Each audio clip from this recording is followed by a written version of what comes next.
All-State Saturday kickoff. It's a showdown in the American Athletic Conference. Sonny Dykes trying to get his Mustangs back on track after suffering their first loss of the season last week against Houston, but it won't be easy. Ryan Silverfield is 9-1 at home in the Liberty Bowl, has already picked up a huge win against Mississippi State at home this year.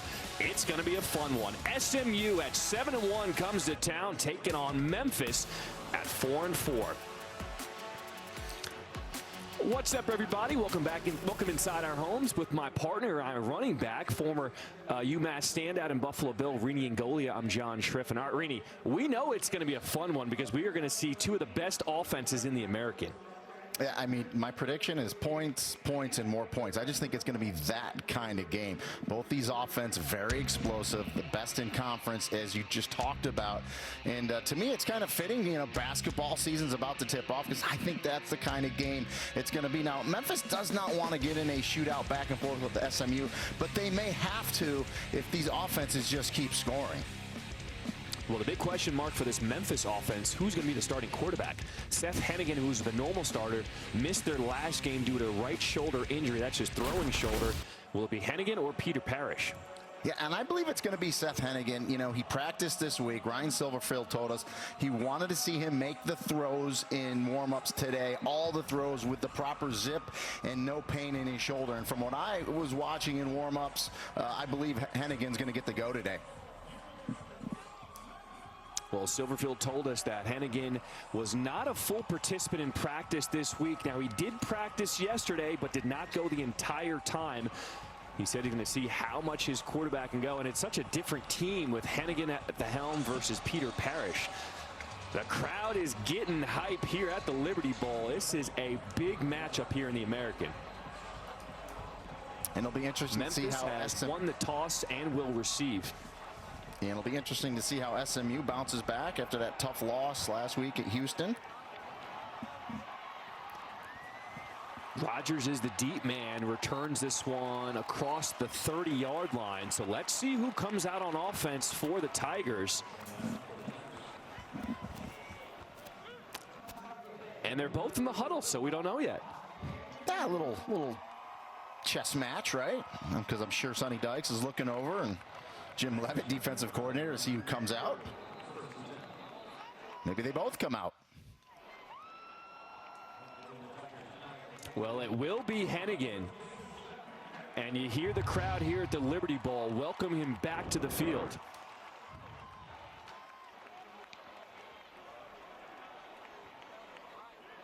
Rodriguez-Clark gets the start in the backfield for the Tigers.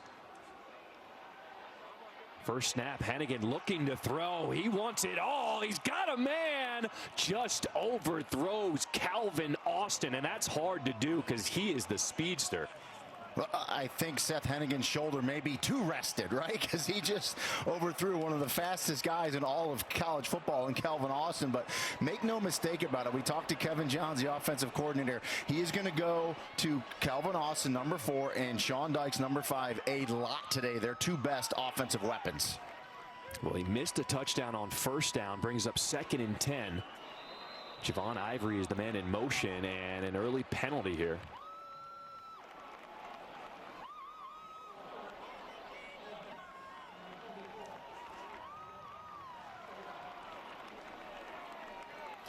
Our referee is Luke Richmond today. False start on the offense for Memphis. You take a look at Kevin Johns, the offensive coordinator. Oh, by the way, he's on the field now. Was up in the booth. We'll get into that more during this game, but a new position for him, new sight line. So backs him up 5 yards, 2nd and 15. Hennigan pulls it, throwing on the run, and he will complete it to Eddie Lewis. Early on, how does Hennigan look? He looks great, right? And the other thing by not playing, he's a little rested up, is he hurt his throwing hand as well in that Navy game, but that's okay. Shoulder was a little banged up. So, you know, sometimes a few weeks off can kind of, you know, get you regrouped, get you refocused, and he looks good early. So 2 throws here, brings up 3rd and 5. Rodriguez-Clark still the man in the backfield. Hennigan looking to throw again. Will dump it off underneath. That's to Austin, and Austin will pick up the first down. You get the ball in his hands, and he makes things happen. Gain of 10. Yeah, and you overcame that penalty, but he's banged up there, and that's not a good sign. You got to hope he's okay if you're a Memphis fan. Well, let's see if we can see what happened on this last play, because Calvin Austin is the offense for Memphis. Everything goes through him. Here it is. Yeah, just a crossing route, makes the catch, and he squares those shoulders up to go get the first down. Yeah, really hard to see anything there. And that's a great sign that he's walking off. So hopefully this is something he can shake off and get back in this game. He's so dangerous, and the defense has to respect where he is at all time, that he actually frees things up for other guys like tight end Sean Dykes. Correct. I mean, he can go vertical, which we saw in the first play. That's just a short crossing route, jet sweep. I mean, you have to know where Calvin Austin is at all times. Hopefully he'll be okay. 1st and 10. They go to the ground.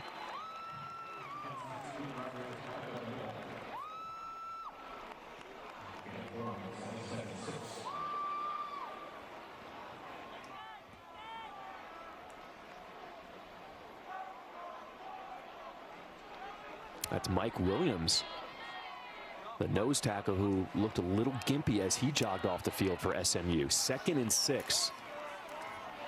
Back to the ground. This is Clark. And look at all those white shirts swarming to the ball. Delano Robinson was the first one in there. No gain. Yeah, and it's a zone read, and really the SMU defense, it doesn't really respect Seth Hennigan as a runner. So, you know, they're going to go to where that running back is on any type of zone read look, and that time they got to the back for the TFL. 3rd and 6. Hennigan working out of the shotgun. Time to take a shot deep. Incomplete.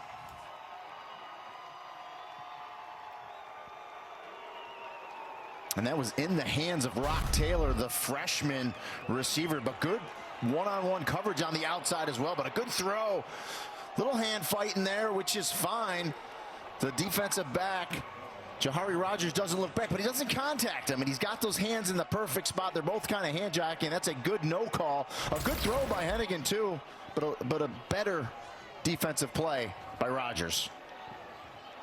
So Joe Doyle will come on to punt for Memphis. A good punt for the Tigers. Will they be able to down this? And it goes into the end zone for a touchback. Yeah, good try. Just couldn't quite keep it out. So SMU offense will come onto the field for the first time today, led by Tanner Mordecai, the Oklahoma transfer.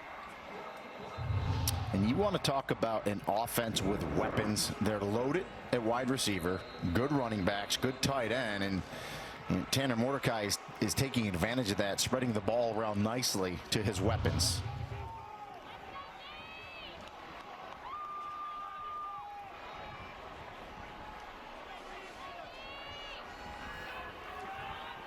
So the Mustangs will start on their own 20-yard line.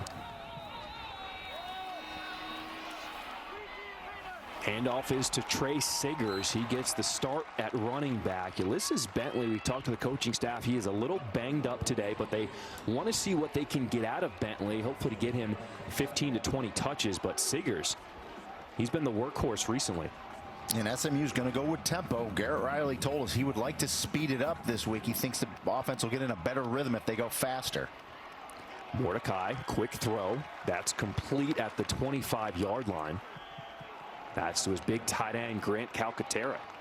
You know, this offense got off to a slow start last week. They were down 17-0 to Houston really early on, and they wanted to reverse that this week. But, you know, now you're going fast. It's 3rd and 4. This is a very important down, because if you don't get it, boom, your defense is right back on the field after being out there. So an important down early for SMU.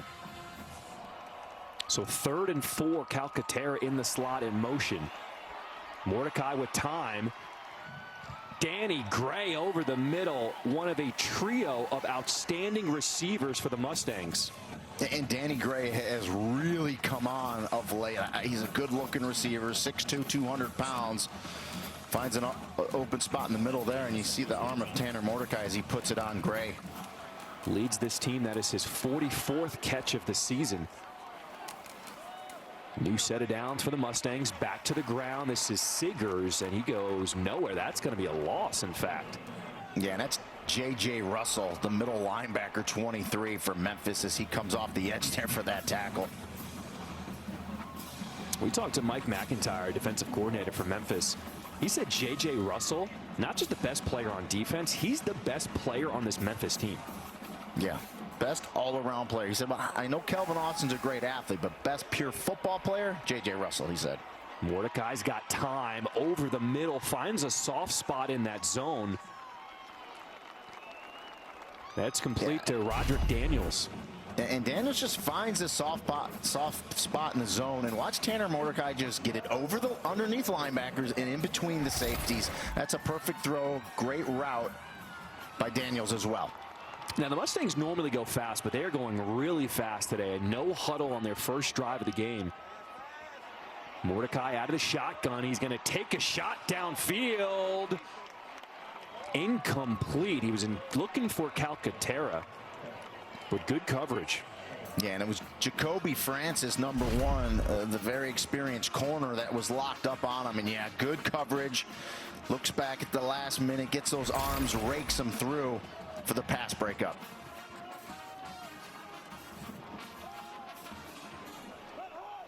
So 2nd and 10 at the Memphis 37. Back to the ground.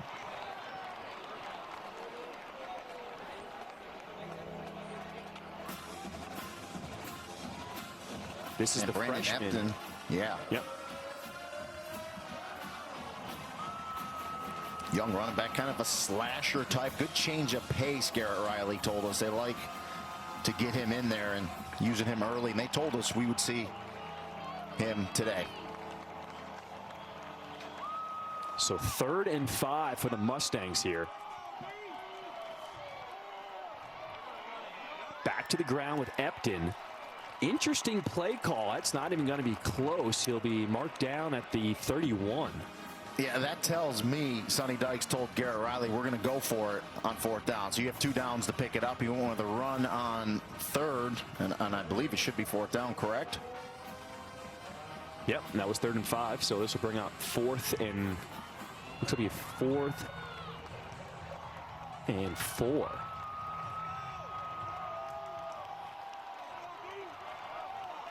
So the Mustang offense stays on the field. Rasheed Reich is the man across the formation. Mordecai, pocket collapsing, flushed, trying to run for the 1st down, picks it up and gets out of bounds inside the 20-yard line. There's the experience by Tanner Mordecai. He was highly recruited out of high school, had offers from Georgia, Oklahoma State, Ole Miss, decided to go to Oklahoma. It didn't work out there, but he's putting together quite a season here at SMU. And he's got much better feet than people give him credit for. He had a run exactly like that last week against Houston to pick up a 1st down. And that's a huge 1st down, picking that up on 4th down. 10th play of the drive, our first sighting of Ulysses Bentley in the backfield.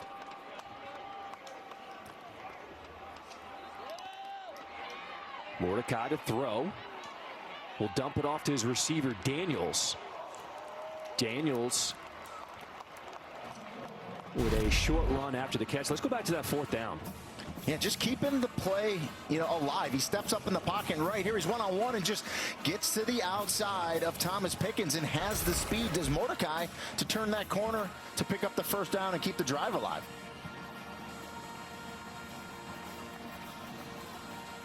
Trey Siggers is back in the backfield. He gets the carry straight ahead. Not much doing. This front line for Memphis has been really good so far defensively. Yeah, they're getting good penetration up front. And Siggers is a tough back. He's got that good size, 5'9", 210, 215. He'll get low in there. But, yes, good job by the defensive line early on of Memphis. So another third down on this opening drive of the game for SMU. 3rd and 4 from the 16.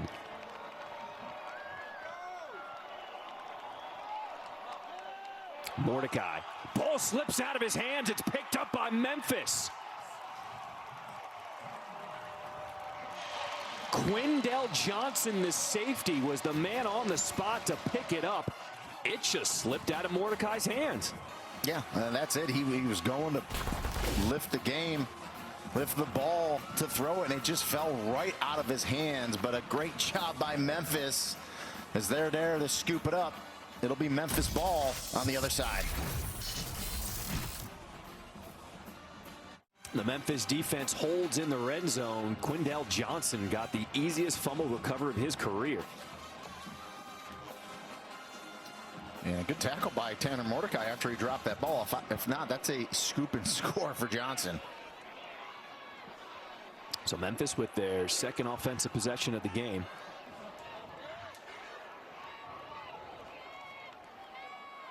Here's Clark trying to find a seam. Can't get much. He's trying to push the pile across the 40.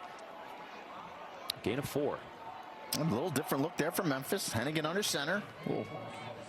Traditional football, running downhill.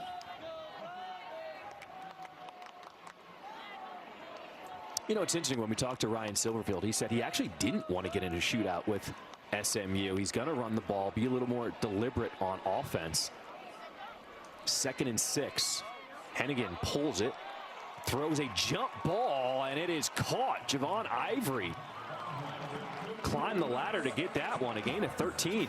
And that was a little behind Ivory, but as you said, did a nice job to go up, locate it, and make the catch. Here's Clark over the right side. Looked like it caught SMU a little off guard there. Take a look at this last pass. Yes, back inside. Excellent job by Ivory to go up, high pointed, and locate it, turn back to make that catch. And so with Seth Hennigan being out a few weeks, then, you know, you're going to see, I think, some timing issues early on where a ball might be a little behind or a little late, but a nice job by Ivory to make that catch. Our first look at Marquavius Weaver. Hennigan looking to throw, overthrows his receiver. That was intended for Eddie Lewis. And he had Lewis coming out of the break, and that time just let that one sail on him a little bit. So 3rd and 6. We have not seen Calvin Austin come back to the field. He got injured the first drive of the game for Memphis. On 3rd down. 3rd and 6 for the Tigers here. Hennigan, handoff to Weaver, and that's not going to get it. Shane Haley there on the tackle. A gain of just 1.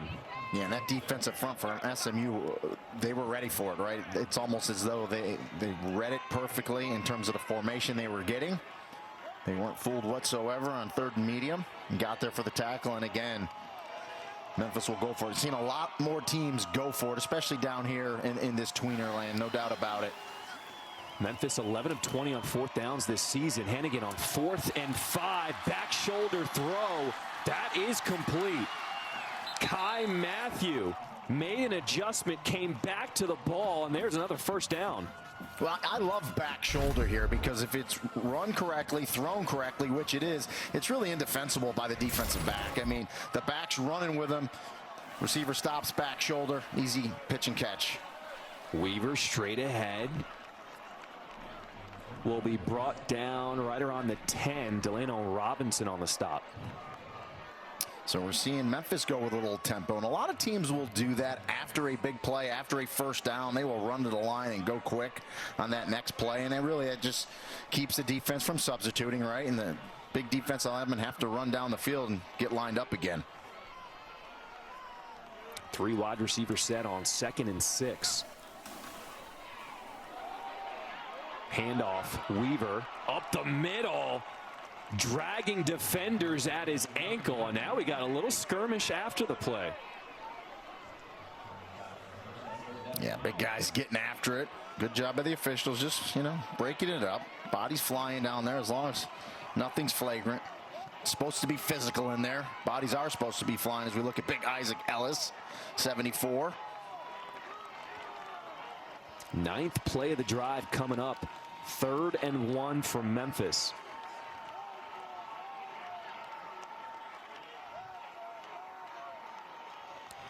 Brandon Thomas, the tank, in the game. Excuse me, that's Weaver. And this one's going to be close. I think that's no gain. Yeah, they stopped them short for sure. Good job. And 40, Elijah Chapman for SMU was in there as well. But good push up front by that defensive line of SMU. All right. If you're Memphis, what do you do here? They got the offense still on the field. You go for it. I think a game like this, you need touchdowns. You want touchdowns.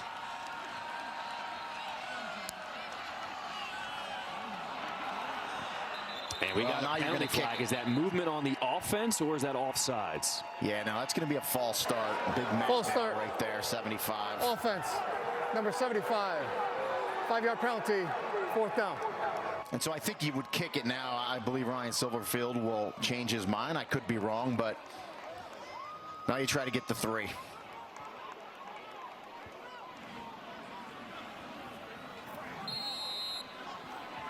So after the false start, that'll back him up 5 yards. They will bring on the kicking crew. Joe Doyle is on to attempt a 28-yard field goal. Snap is good. Kick is up, and it's blocked. SMU will have a chance to return this one. Shane Haley, looking for some blockers, will be tackled down. Joe Doyle was the man who eventually made the stop. But special teams coming up big for the Mustangs. A couple early miscues by both teams to start out. Mordecai with the dropped ball and now a blocked field goal. SMU offense turn when we get back.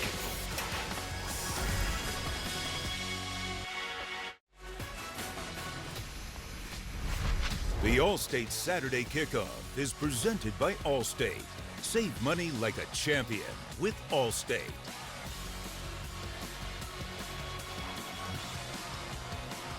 City of Memphis, what an awesome place to visit. Known for Elvis, some good barbecue, but we also have a defensive struggle right now. Defense is stepping up big. No score, just over 2 minutes to play so far here in this first quarter. Trey Siggers with the carry, breaks an ankle tackle, pushed out of bounds at the 45-yard line.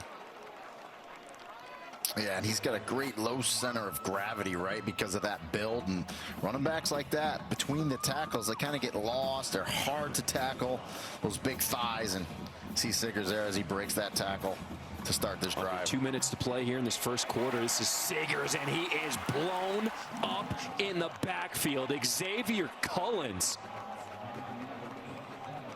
Well, that's one way to keep him from getting going, right? If you're Cullins, you get into the backfield, little run blitz from your jack linebacker spot, and you meet Mr. Siggers 3 yards deep. 3 wide receivers to the bottom of your screen. Mordecai on 2nd and 13. He will toss it to Jordan Curley, and he is tripped up in the backfield. Nice stop by Greg Rubin coming up from his cornerback position. And Greg Rubin's been playing really well. He's a true freshman. They say he's got special instincts, can make all the plays, has great ability. He's just, a young corner. He's going to get better and better with more experience. But nice play there and run support by the corner. Tyler Levine, our first look at him in the backfield with Mordecai on 3rd and 12 here.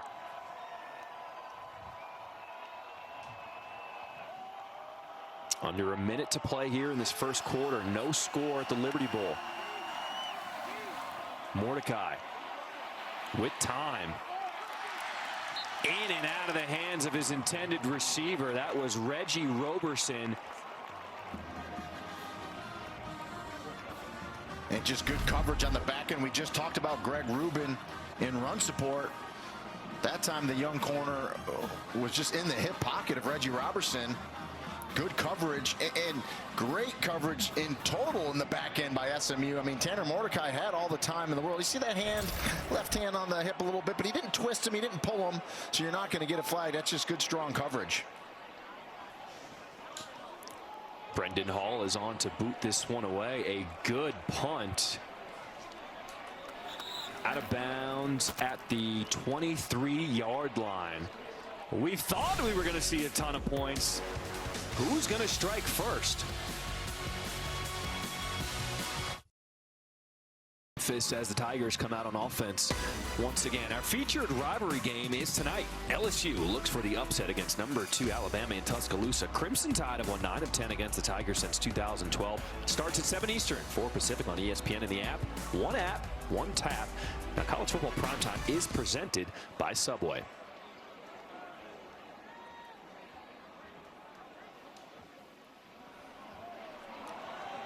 Throw to the outside, trying to set up a block.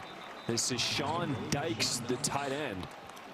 Yeah, and with Kelvin Austin not in there he is on the sideline, so we'll have to watch and see if he gets back in. I think Sean Dykes is a matchup that they could take advantage of, Memphis offensively, and we saw the one catch right there by Dykes, and it's a good sign that Austin's on the sideline. Let's just hope he can get back in this game. Final seconds here in this first quarter. And Memphis will not get the play off in time. That'll do it. No score here at the Liberty Bowl. If you predicted this one, put your hand up. It's been all defense early on here in Memphis. No score. We'll be back for the start of the second quarter.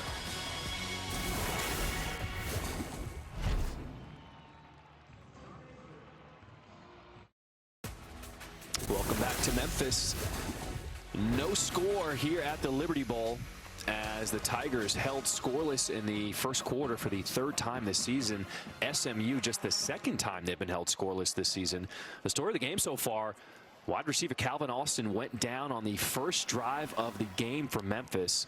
We have not seen him since. He is on the sideline. 2nd and 2 for the Tigers. Hennigan throwing to the outside, complete.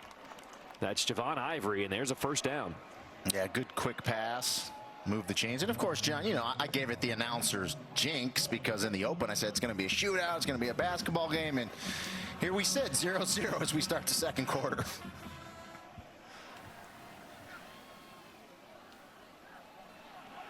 Hennigan's shoulder has been looking good. He has been slinging it around the field today. That one incomplete, dropped by Eddie Lewis. Yeah, and that's one that's low and away, and that's actually where Hennigan needs to throw that ball, and that's a catch that Eddie Lewis knows he needs to make as he comes back for that one. Not an easy catch, but one he's got to make. Hennigan is 6 for 10, throwing for 73 yards so far today.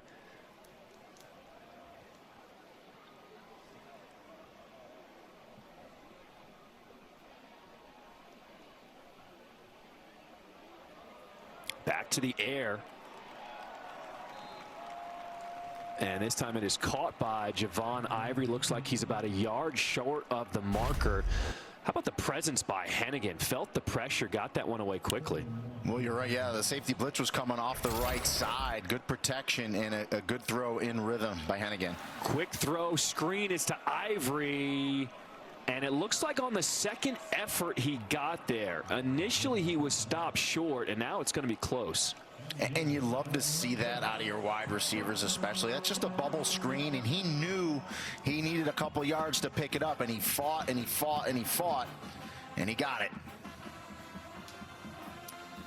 Trevor Denbo was there on the stop, but it is a gain of 1, so a first down for Memphis.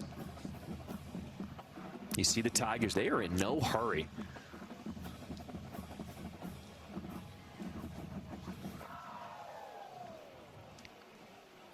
Empty backfield for Seth Hennigan.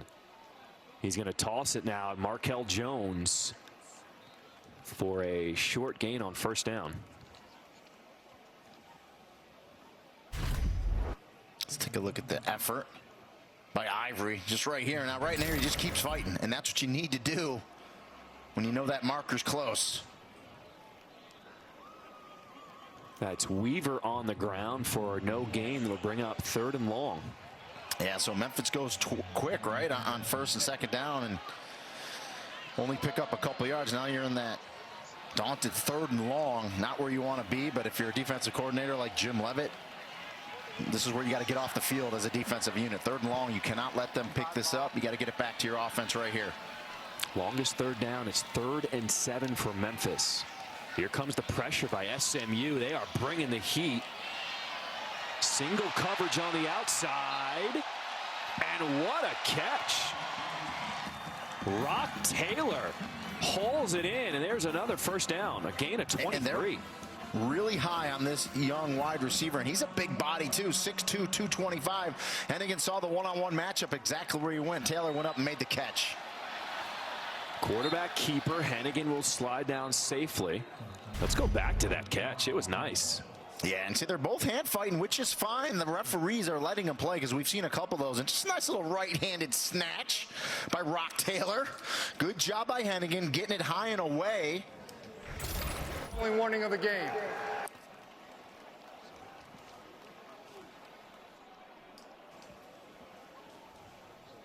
Sideline warning on Memphis. That is their first warning of the game.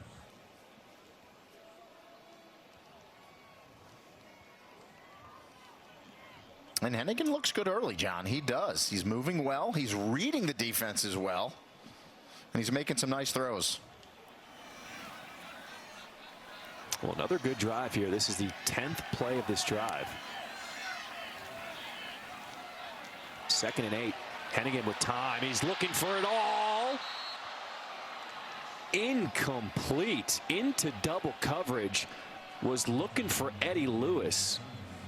Well, and Chance Cromartie should have intercepted this ball because this was an ill-advised pass by Hennigan as he puts it in there. Good coverage. Watch Cromartie come over, undercut. I mean, he just kind of mistimed his jump a little bit there. If he just keeps running through that ball, I think he has an easy interception, but a break for Seth Hennigan because that ball should have been intercepted. Under 12 minutes to play here in the 2nd quarter. Still no score. 3rd and 8 for the Tigers. Broncos bringing. And Hennigan will go down. He is sacked. Isaac Slade Matautia, the Oregon transfer. Yeah, and Slade Matautia took on the running back and just discarded him right side of the screen. Gets off the block and gets to Hennigan for the sack. And Matautia is an excellent linebacker. He'll play that nickel spot as well. Very athletic, as we saw last week against Houston. Can do a lot of things. And as you said, an Oregon transfer kind of came here with Jim Leavitt, the defensive coordinator. How about this offense staying on the field on 4th and 12? Hennigan over the middle, almost intercepted. What do you think about that call to go for it on 4th and 12? Well, I think the distance they were at, they weren't comfortable with a field goal. They didn't think they were going to pick enough up with a punt, so they went for it. But again, another scoreless drive for Memphis. Tia is one of the best athletes on the field. Look at this play he made last week. Just hurdling a defender. I mean, this is one of the sickest plays you will see all year. Yeah, and it just shows you his athleticism. That's 6'1", 235 pounds, right over the running back, and gets the hands up and deflects the pass. So we just seen him get rid of a running back, right, for the sack a few plays ago. And now, last week, you see how athletic he was to jump over a blocker. Mordecai's got plenty of time, and now he is out of time. Maurice White with the sack, a loss of 12. Mordecai couldn't get rid of it in time. Yeah, and it's just kind of like punch, counter punch, right? So SMU gets a sack, backs up Memphis, and now Memphis getting some pressure and a huge loss on 1st down for SMU. 2nd and 22, trying to set up the screen.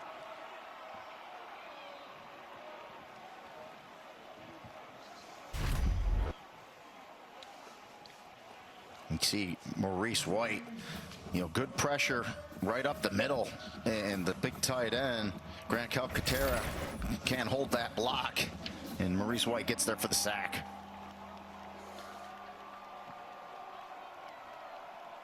That was Dylan Goffney on that last catch. Brings up 3rd and 10. Mordecai airmails Grant Calcaterra.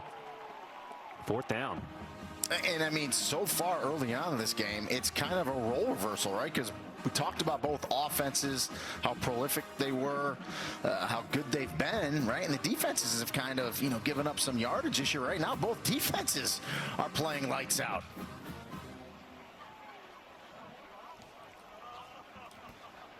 That is the first 3 and out for either team today. Still no score as Brendan Hall is on to punt this one away.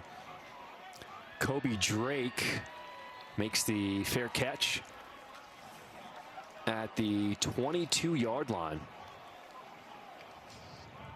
So Calvin Austin, the star receiver, injured on the first drive of the game, still on the sidelines for Memphis.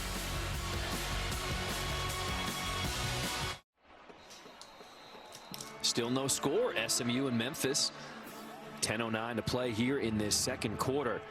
Let's take a look at this week's college football playoff rankings brought to you by Allstate. And the key one to look at, number 6, Cincinnati. We talked to Sonny Dykes this week about the lack of respect for the American, and he did not hold back. He said, I thought it was a joke. He said, I think it's wrong. I think it's really bad for college football. I don't know who the people are on the committee, but I don't think they watch the games. He said, name another sport where half the teams have no chance to play for a championship. He does not like what this committee did to Cincinnati. 1st and 10. Hannigan is throwing to the outside. That's Eddie Lewis for a short game, and Calvin Austin is back on the field for the Tigers. That's a good sign. Yeah, great sign for Memphis. And I'll take it a step further on the College Football Playoff Committee in reference to Cincinnati. How about the American in total, right? No other team was ranked besides Cincinnati, including this SMU and a very good Houston team. So I think the committee is a little down on the American this year, that's for sure. 2nd and 9, empty backfield for Hannigan. In traffic, that's complete to Calvin Austin. There's a good sign, his first catch. And another thing we need to watch here with Calvin Austin is how is his explosiveness, right?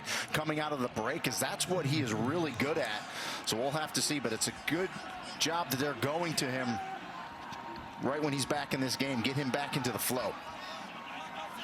I should say that's his first catch since coming back into the game. He was injured on that first drive. So it's 3rd and 3 now for the Tigers. We approach 9 minutes to play here in this first half. SMU showing pressure on the outside. Hannigan will dump it off to Rodriguez. Clark out of the backfield. And he will scamper for a first down, a gain of 12. And that's the one thing that impresses me about Seth Hennigan is as a young quarterback, he reads the defense. There was a blitz that came at him. He found his hot read, which was Rodriguez Clark, and they pick up the first down. Look at that strong throw across the field. He'll find Austin. There's a gain of 8. And that's a good timing route. And talked about his timing and rhythm, and he's looking much better here as this game progresses. Get the sense that Hennigan even has more confidence now that his dependable receiver Austin is back out on the field.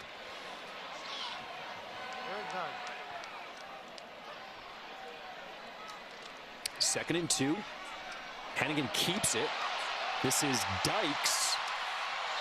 And what a weapon to have. Wow, just laying down the shoulder at the end of the play. Roberson was the guy. Took the worst end of that one. And you see the speed of Sean Dykes. I mean, that's a tight end. He's that tweener tight end, 6'2", 230, but just catches in the flat, speed to turn it up. And as you said, the safety, Roderick Robertson, got the bad end of that collision. So 1st and 10 from the 35. Here's Clark using a stiff arm. And he did not see Brian Massey stepping up from his safety spot. Yeah, so a lot of pads flying around today, a lot of hitting. This is that last one. Watch Sean Dykes just kind of deliver the blow at the end to Roderick Robertson right there. Ouch.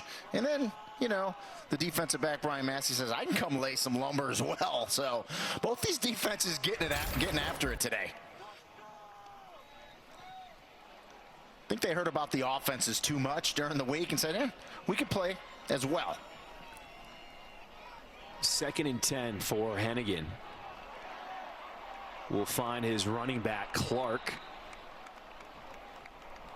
And I like what Hennigan has done today on a gain of 8 there. Didn't try to do too much. Is just taking what the defense has given him so far. Exactly what you want to do. So now you get it to 3rd and 2, a manageable distance here. And again, he's a very smart quarterback. You know, only a freshman, was in high school last year. It's a kid that he won 40 games in high school, played for his dad, Dave, Denton, Texas. 79 touchdowns, 14 interceptions. A pretty good high school career for Seth Hennigan. So the tight end shift to the left side of the line. Marquavius Weaver in the backfield. 3rd and 2. Hennigan rolling out. And that is complete.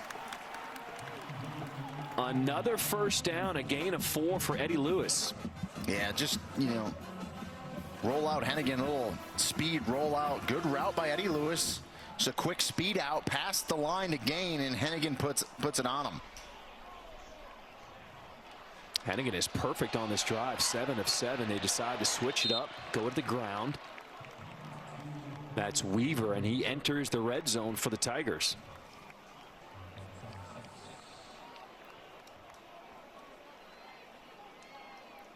And we've seen Memphis down here before, and I just think imperative in this game, in all games really, but when you get into the red zone, you got to get points, especially now. They've been stopped a few times. 2nd and 6. 10th play of the drive up the middle. No gain for Weaver. Last time Memphis was in the red zone, they had a field goal that was blocked. We're now under 5 minutes to play here in this first half. Still no score. Yeah, see Chapman right there. 14, Richard Moore, the middle linebacker, was in there as well. Good job protecting those A-gaps, not giving the running back any room.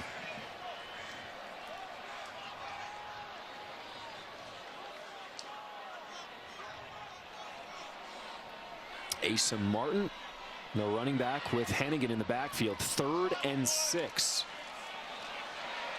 Hennigan pressured, will dump it off, and that'll be incomplete. Threw it at the feet of Calvin Austin. Yeah, they tried to go tunnel screen to Austin, but the pressure up the middle got there so quick. Seth Hennigan had a rush this, and you see it right there. It's Richard Moore, 14 again. Just had to throw it a little quicker than he wanted to. Good job by SMU with that blitz. So Joe Doyle will come on to attempt a 37-yard field goal. Kick is up this time, and he misses it wide right. We are still scoreless here in Memphis.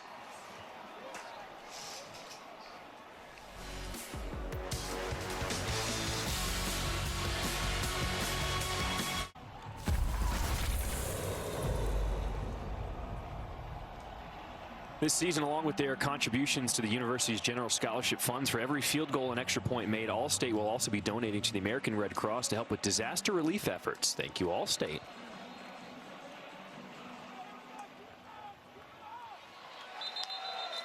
Memphis is dominating the time of possession, more than double of SMU, but still no score on the board. Here's a penalty flag. False start. Offense, number 86. 5-yard penalty, first down. You know, that's Tommy McIntyre. All right, Reedy, what is going on with this SMU offense? Because ever since Mordecai fumbled on that first drive, he has looked out of sorts.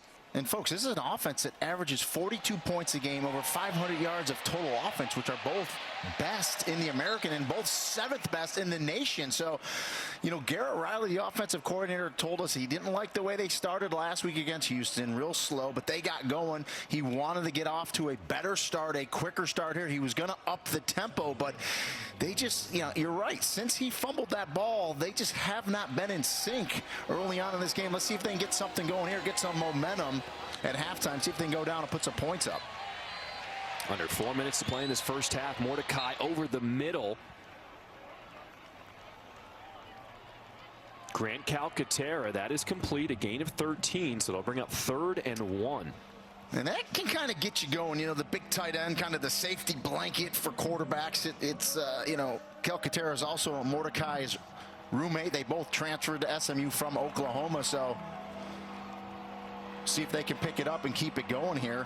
I think this is a good down. Give it to Trey Siggers, your big back, and tell your offensive line, go get us a yard and keep this drive alive. We're going to win it up front here. Danny Gray is the man in motion for the Mustangs. 3rd and 1.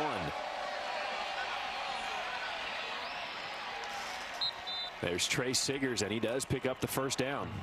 Yeah, good fight there by the running back. A good push that right side of that offensive line for SMU. And to me, this is just an attitude here. You need a yard, you got to go get it. You see 51, Justin Osborne blocked down and then reach to the linebacker. Marcus Bryant, 52, the right tackle there as well. Siggers again to the ground, trying to keep those legs moving, kicking with one leg on top of the pile. A short, tough gain of 2. And so you asked me what was wrong too, John. They haven't really been able to get a running game going. It doesn't matter how good you are on the outside, and we know how many weapons SMU has, but if you can't establish any type of run, they're not going to respect that passing game. So they work hand in hand. Mordecai out of the shotgun. He'll step up in the pocket, and this time he's taken off. He will get by the linebacker for the first down. Nice job by Tanner Mordecai. It was Xavier Cullins, the man he ran by. And I think it was Cullins on 4th down that Mordecai ran by as well. So right now, Xavier Cullins is realizing, holy cow, Tanner Mordecai's a little faster than I think he is.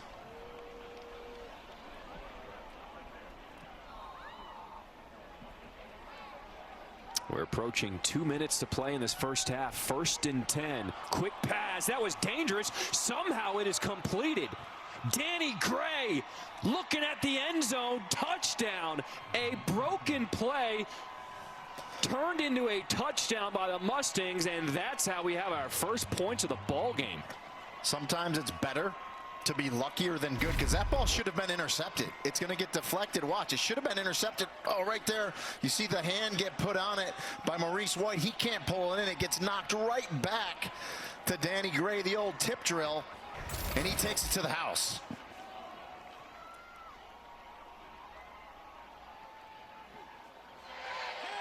Blake Mazza on to attempt the extra point, and SMU a 7-0 lead. It should have been picked, but Danny Gray says, I will take that, thank you very much.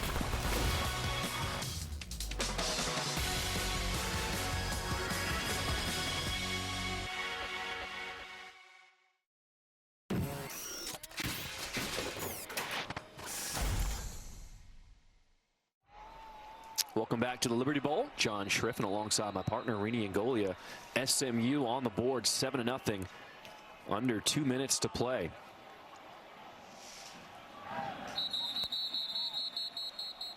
So Memphis will come out for another drive at the 25-yard line. UFC 268 tonight from the world's most famous arena, Madison Square Garden. 2 title fight rematches highlight an absolutely stacked card.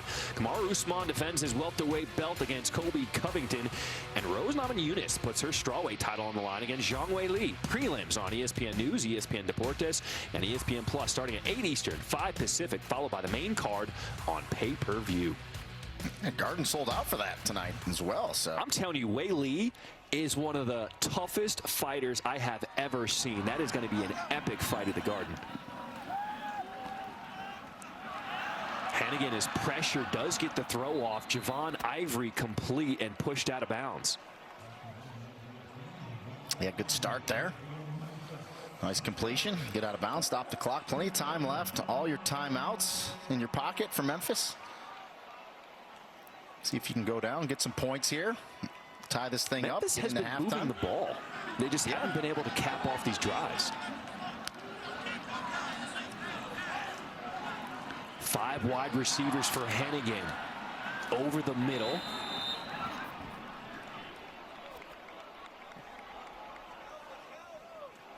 That's Kobe Drake, a gain of 8, as the clock will continue to tick as we approach a minute 30.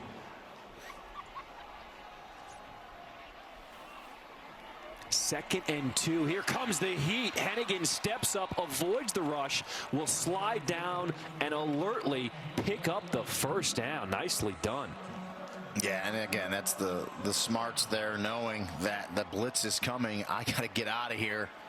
Gets up in the pocket, picks it up, and then immediately gets on the ground.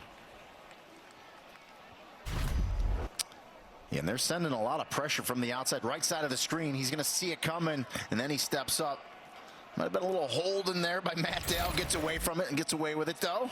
It's not a hold if they don't call it. Empty backfield. Here comes the heat again. This time, Hennigan will not get away from the rush. Yeah, it's a very active defensive front there for SMU. That is Matt Dale, the right tackle, who is a little gimpy for Memphis. Now, the previous play, the left tackle, Jonah Gamble, was a little gimpy as well. Yeah, and that's Samuels for SMU that got off the block and got to Hennigan for the sack. So the offensive line for the Tigers is a little battered right now, and that's how Hennigan went down there. Just a free rush for the Mustangs coming through.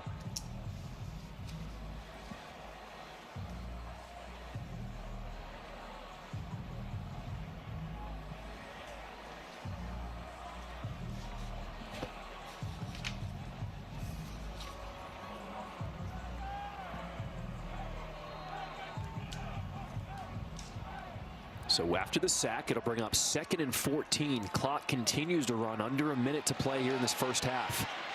Hennigan pressured again, and he had to underthrow that one. It was intended for Calvin Austin.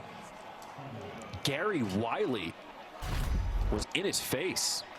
Yeah, and Jim Levitt, the defensive coordinator, is calling some pressure packages to get after Hennigan. And as you talked about it, you don't have to sack a quarterback, right? You just have to make him uncomfortable. You got to get him off his spot, get him out of his rhythm. And that time, as you said, John, Hennigan had to throw the ball a lot sooner than he wanted to, and it goes incomplete. So 3rd and long. Hennigan out of the shotgun. He's got time this time. Crossing route over the middle. So Markel Jones brings it down, but he is just short. Offense staying on the field here. 30 seconds to play in this first half. 4th and 1. Hennigan throwing deep. Got a man. Complete. Gabriel Rogers inside the 5. And SMU sent that corner blitz once again off the right side, and what a throw by Seth Hennigan as he finds his receiver down that right sideline, drops it right in there for Rogers, and a huge throw, especially on 4th down. What a conversion. Memphis has all 3 timeouts remaining here with 23 seconds to play. Longest play of the day for Memphis there was marked down at the 7-yard line. And there's a little confusion here. I think Ryan Silverfield might take a timeout, maybe not. Yeah, that's what I would do. Just running on late, little confusion. You got all 3. Make sure you got the right play called, right personnel in there. So a timeout for Memphis. They're going to talk it over on 1st and goal. Our Week 9 Monday Night Football matchup has the Bears in Pittsburgh to take on Ben Roethlisberger and the Steelers, who have won 3 straight. Now, at this point in the season, it's a critical game for both teams. 8 Eastern, 5 Pacific on ESPN, ESPN Deportes, and the ESPN app. Our coverage begins with Monday Night Countdown at 6 Eastern, 3 Pacific.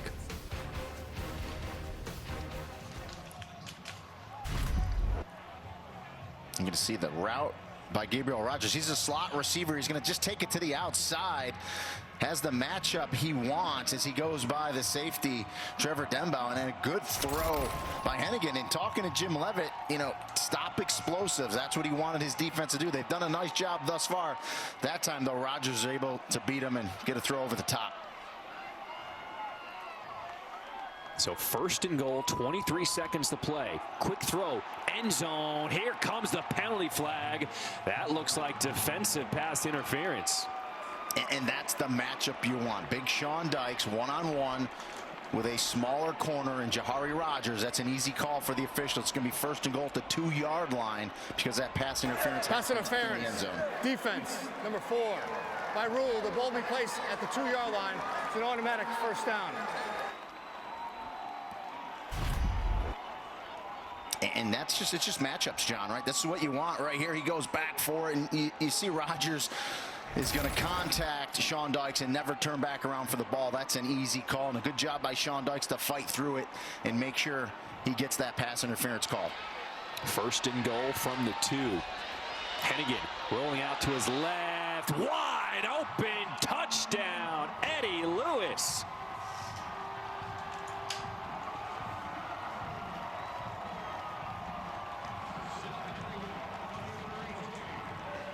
And Hennigan had Sean Dykes right away. He missed him. I thought he was going to let it go real quick to Dykes in the flat. Instead, he holds it, and because he held it, the receiver, Eddie Lewis, came wide open in the back of the end zone. Joe Doyle. His extra point is up and good.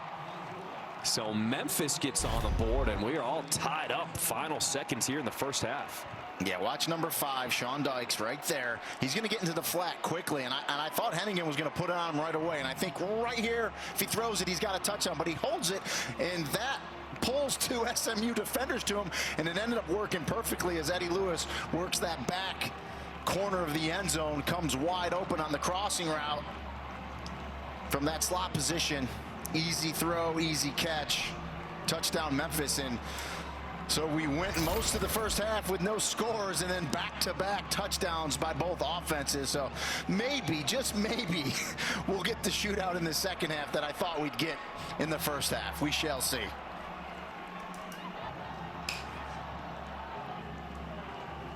This Memphis offense has looked really good all day long. Finally able to cap off a drive with some points. Now 16 seconds to play here in this first half.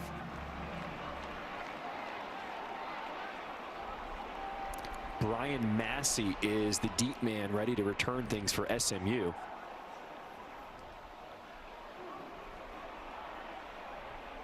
And a squib kick is short.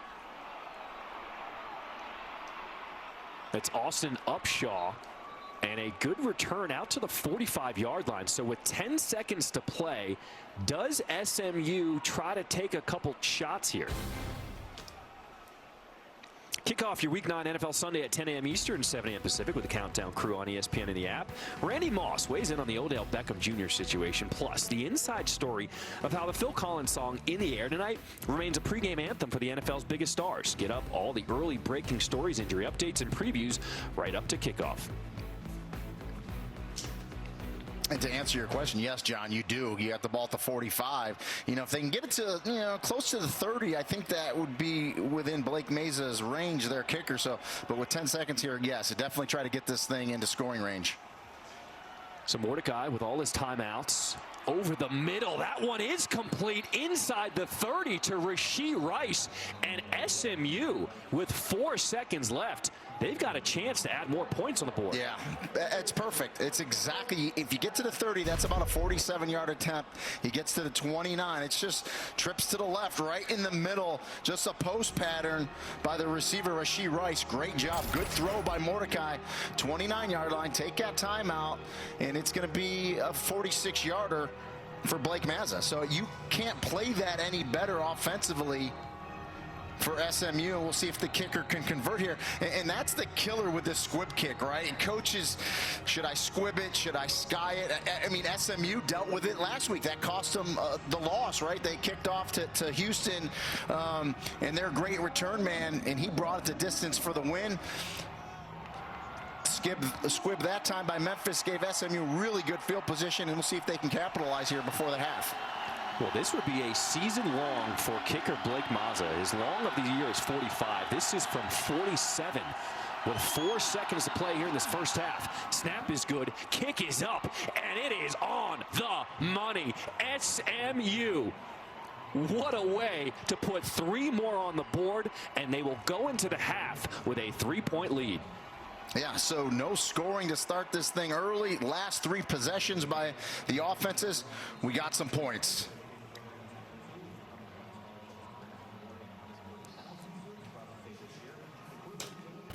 It was scoreless for a while, and then finally, both offenses woke up. SMU with a 10-7 lead at the half here at the Liberty Bowl.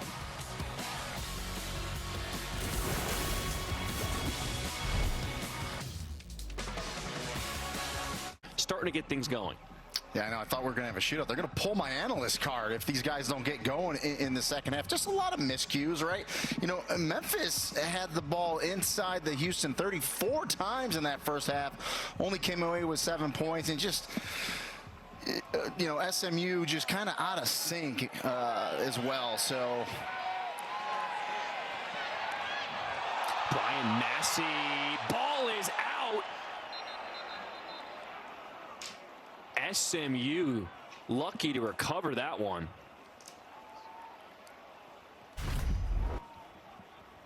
yeah, big hit right here, and a good hole for Massey. Just exactly what you want to do. Come across the football, head across the bow. Used to say bite the football, head up, see what you're hitting, bite the football. Exactly what he did right there to knock that loose. Luckily for SMU, they're able to jump back on it. So SMU avoids disaster to start this second half. They'll start at their own 21. To the ground is Siggers with a burst of speed. A good gain of 4 on first down. Greg Rubin with the stop. And I will say for both offenses, especially SMU, they got to get the running game going. So look for a more concerted effort to get something opened up with that ground game. 2nd and 6, quick pass to the outside. Danny Gray makes one cut, gets a few yards after the catch. It'll bring up 3rd down. A quick pass outside to Gray, but good job defensively by Memphis to get to the ball carrier.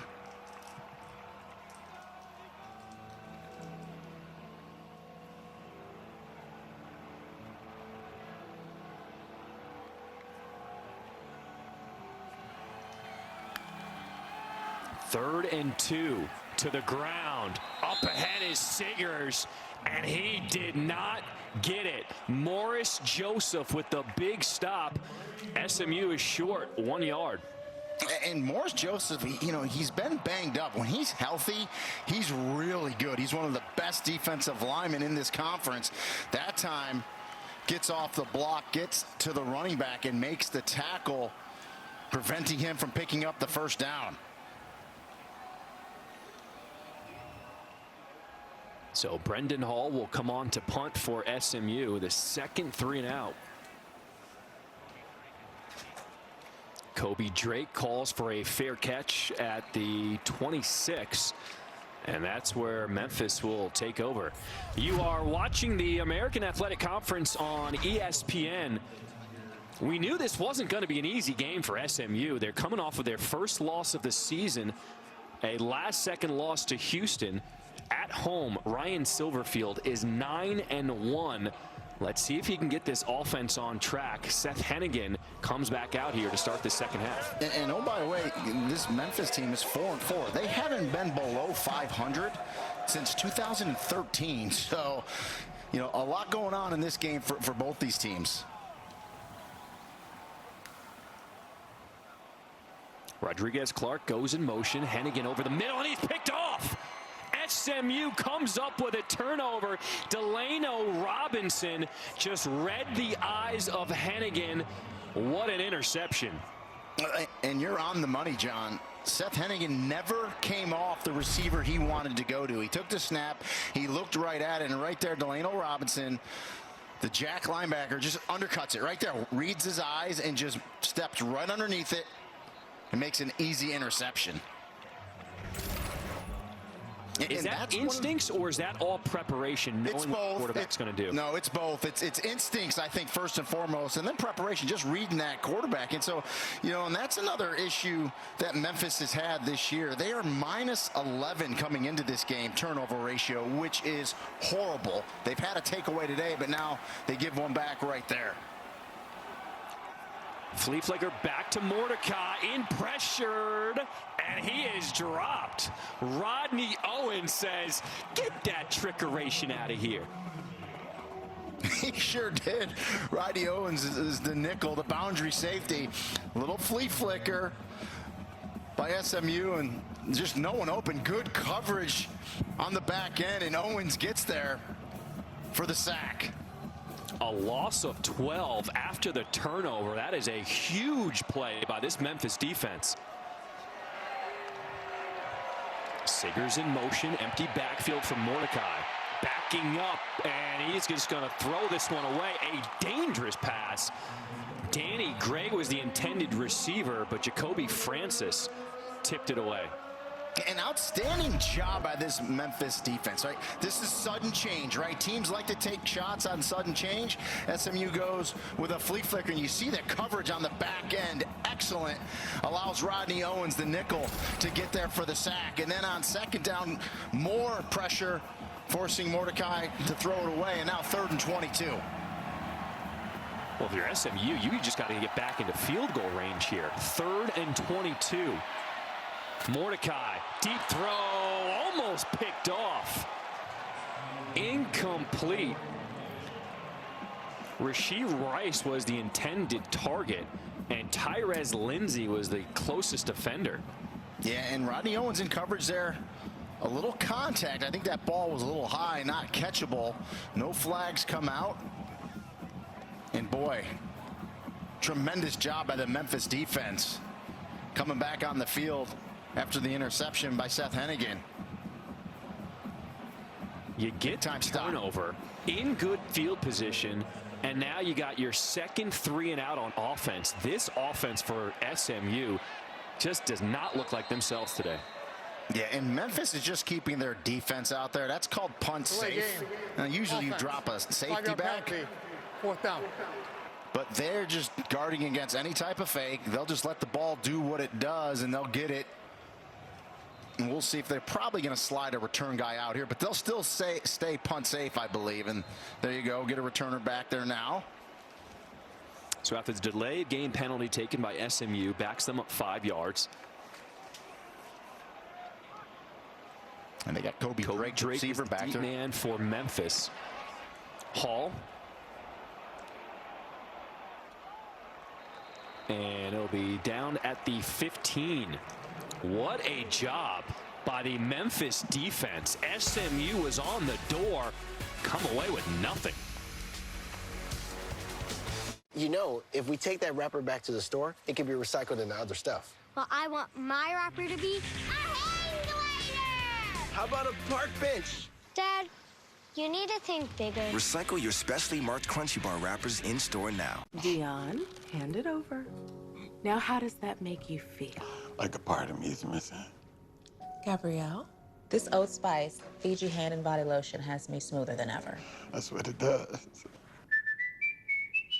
BarkBox isn't just a monthly delivery of dog goodies. It's a passport to a whole new world with toys and treats from a different theme every single month.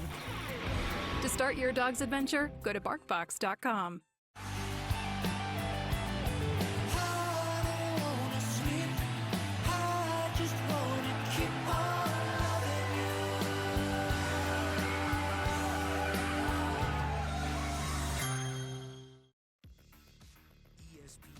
Home of the College Football Playoff Semifinals, Friday, December 31st on ESPN.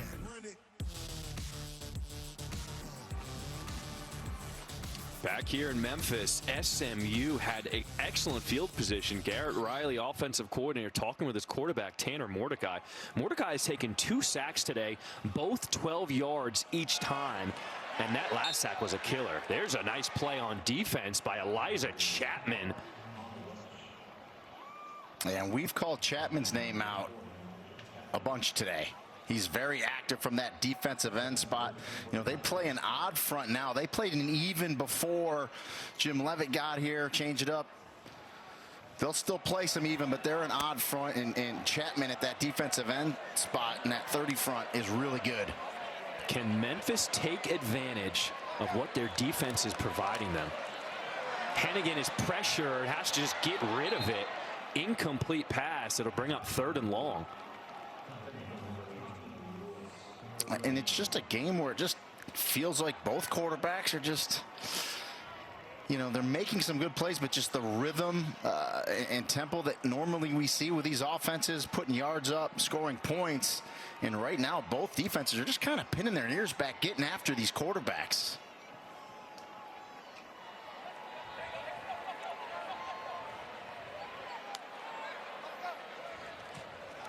Low snap. Hennigan fields it. Another dangerous throw, but here comes a flag. Was intended for Eddie Lewis, but Jahari Rogers, the cornerback, was there in coverage.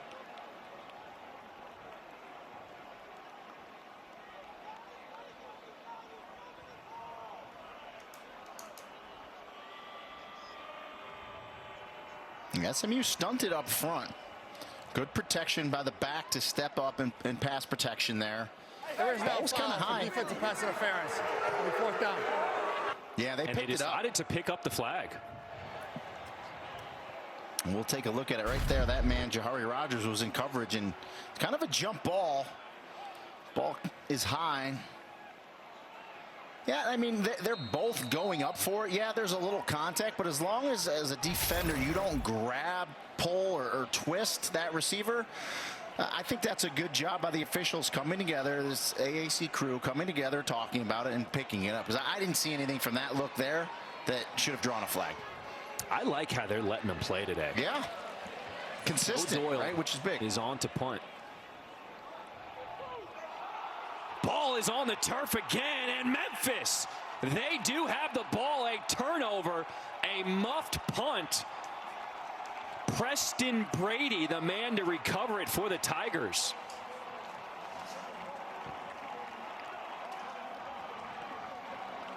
Yeah, excellent punt. Good coverage, as you said. Just a muff. It's just a catch you got to make. You start hearing footsteps right around there. You muff it, and then you just can't get back on it. Special teams from Memphis gets a win there. It almost looked like Record, the returner, was moving in slow motion. He was trying to size up where the special teams defenders were coming from instead of just falling on the ball. Well, and that's what happens too. You kind of peek, you see who's coming, you kind of hear those footsteps, as I said, and you muff it, and then you're just out of it. Can Memphis take advantage of the turnover now? Seth Hennigan with plenty of time, one-on-one coverage, was looking for Martin, and here comes another penalty flag. And Martin just ran a wheel route. Isaac Slade, Matatia in the coverage. Defense. Number 14. It's a 15-yard penalty, automatic 1st down. Now, excuse me, it was Richard Moore they called it on. Let's see the coverage here. Yeah, it was Richard Moore. Boy, I don't know. But we just talked about how and we were just talking about how they were letting them play, right? And unless there was a grab that we didn't see earlier on, which there could have been, but you know what we saw at the end there, I don't think there should have been a flag there. And that's what Sonny Dykes is upset about. Gabriel Rogers moves into the backfield. He'll take the handoff, trying to get to the corner, but he is pushed out of bounds for a loss of 2, and there is a flag in the backfield.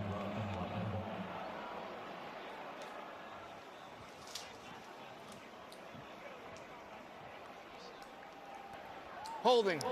Offense. Number 28. 10-yard penalty. 1st down. That's Asa Martin, the running back, called for the 10-yard hold. I like the way that SMU defense ran to the football that time, even with the hold. Man, Brian Massey, number 0, the boundary safety, came up that alley in a hurry.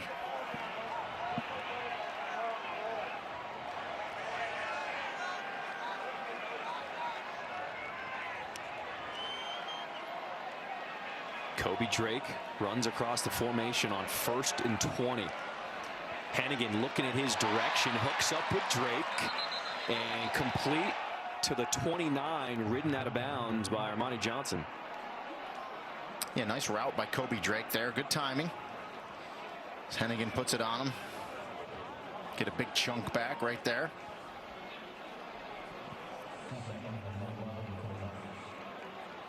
That is the first completion of the half for Hennigan on their third drive of this half.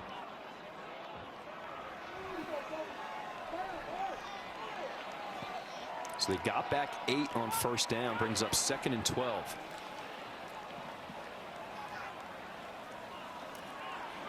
Hennigan pressured, and he is dropped. What a rush by DeVere Levelston, just running over offensive lineman. Look at that. No chance. And he just beats Isaac Ellis, 74. Just rips underneath him, gets around him. And Levelston says, well, I'll see you, Mr. Ellis. I'm about to meet your quarterback, Seth Hennigan. Don't you love how we started this show talking about the offense, and it's been the defense showing up for both teams? Honestly, I think the defense are just upset at hearing how good these offenses have been all year. Hennigan running will get out of bounds. That was Brandon Crossley who pushed him out, a gain of 7. And I gotta believe, you know, I would think you try the field goal here. I believe you're in Joe Doyle's range, but we saw Ryan Silverfield go for it on 4th and long right in this same position on the field. And they're going to do it again. Hennigan stays on the field on 4th and 12. 4 wide receiver set. Hennigan pressured again. Jump ball. It's caught. There's the man, Calvin Austin, showing you why he is the best receiver on the field. Yeah, and if you're Sonny Dykes and defensive coordinator Jim Leavitt, I mean, this just makes you sick to your stomach. 4th and 12. One-on-one coverage on the outside, and the great Calvin Austin just goes up and finds it, beats Armani Johnson. 1st and goal, trying to go up over the pile. Touchdown. Asa Martin for the score, and Memphis has their first lead of the ball game. They get the big catch by Calvin Austin, and then tempo, right? 1st and goal, you get down there. You give it to Asa Martin. Got to smell the goal line down there. And the big man, little leap, gets it in. Point after is good. Memphis opens up a 4-point lead. How about this catch? Yeah. Austin, not the tallest, goes up, makes that catch. Martin gets it in for the score. And Memphis takes advantage of the muff punt. They lead it 14-10. CFP landscape as we count down to the CFP National Championship, brought to you by AT&T. Cincinnati, undefeated, 8-0, no respect by the committee. At number 6 right now, they are on the outside looking in. And obviously Oklahoma off, and Wake Forest leading at halftime, 31-24 at Chapel Hill. A little bit of a shootout there. And yeah, if you're Cincy, you know, you're going to look to blow everybody out by 30, 40 points if you can the rest of the way. And it's all about eye test now for them, because a lot of things have to happen for them to jump up a couple spots and get in the playoff. Austin, what a nice catch he made. It was one-on-one coverage. Where's the safety help if you're SMU on 4th and 12? How does Austin get single covered? Well, and your eyes get like saucers, right? If you're Seth Hennigan and you see one-on-one on the outside with your best player, and if you're a Memphis fan, you are ecstatic right now that Calvin Austin got back in this game and is making plays. And again, 4th and 12. We'll take a look at the top of the screen. One-on-one, the safety's in the middle. He's on a quarter. He doesn't get over fast enough. And really, Armani Johnson's not in bad coverage for SMU. It's just Calvin Austin's, you know, one of the best players in the country. He goes up and makes that catch. So how does SMU respond? They start on the ground. This is Siggers, and he ran with a little attitude on that one. A gain of 11. That's his best run of the day. And again, I think SMU needs to do more of that, force, you know, the secondary of SMU to come up and run support and really open you up on the outside with those receivers. Reggie Roberson with the catch over the middle. Let's see if this Mustangs offense can start getting some rhythm together. Well, they're going fast, First so we'll down. see if that, going with some quick tempo here. Mordecai is pressured. Does he see it? And he is dropped again. Tanner Mordecai has not had the best pocket presence today. That is the third sack he has taken. Yeah, and you're right. He just doesn't feel it. And I believe it's 37, Jalen Allen, who beats the left tackle. It is. And, you know, if you don't, you just got to feel it. And I think he feels it late, and he just can't get away. And Jalen Allen's there for the sack.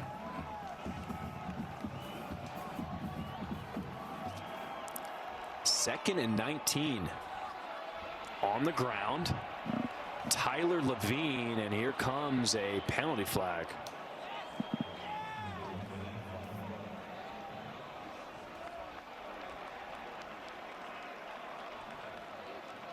Looks like it's going to be a hold on SMU, and we'll see if Ryan Silverfield decides to decline this penalty here. Take the down. Holding. Offense. Number 71. It's a 10-yard penalty. Second down. And he says, no, let's take the yardage. Let's move him back. That's the left tackle, Jalen Thomas. He is in there because Alon Ali, the normal starting left tackle, is out with a knee injury today. Yeah. So 2 tough plays in a row, right? He got beat by Jalen Allen on that sack of Tanner Mordecai. Now he's going to get called with a hold. And so that's what you want. You want those defensive ends to generate plays by themselves against those tackles, right? And getting after it is Memphis. Second and 29. Mordecai will take off, will dive ahead to the 35. Gain of 8. Yeah, and he tucked that in a hurry. So that may have been a called quarterback draw. Try to pick up something to get it back to a manageable, but 3rd and 21 is not a manageable down in distance, that's for sure. And a false start on Jalen Thomas. My goodness. False start. Offense. Number 71. It's a 5-yard penalty. 3rd down. That is the second penalty of the drive on Thomas. Yeah, he just wanted a kick start. He wanted the kick step there quickly because the defensive ends have been rotating in for Memphis, have been trying to beat him with speed rushes to the outside, and he's got his hands full right now.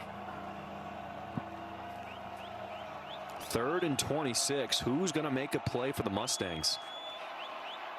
Mordecai with time, trying to direct traffic. He does complete it to Rashee Rice, but well short of the 1st down. And it's exactly what you want to do if you're Memphis defensively. Nothing over the top, right? It's 3rd and 21. It looked like Mordecai was going to run, but you would invite that. Go ahead. You want to run, quarterback? We're going to come up and make a tackle, even if you pick up 8 or 9 yards.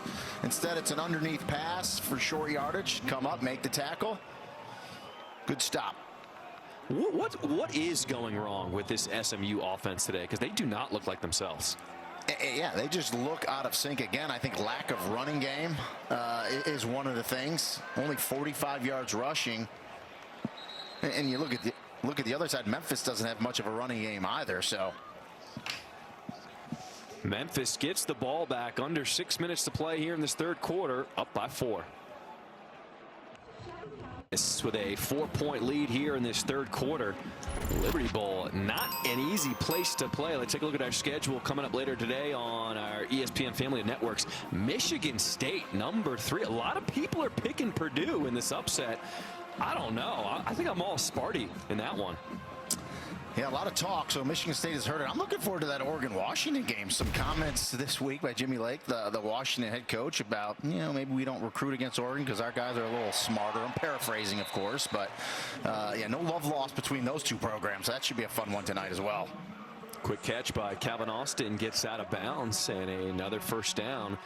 Ever since Austin came back into this game, this Memphis offense has looked different. Well, and of course the defense has to account for him, right? Because he can do so many different things, and if Austin's not making plays, it opens things up for other players. Here comes the pressure for SMU. Hennigan alertly making a check at the line, goes under center.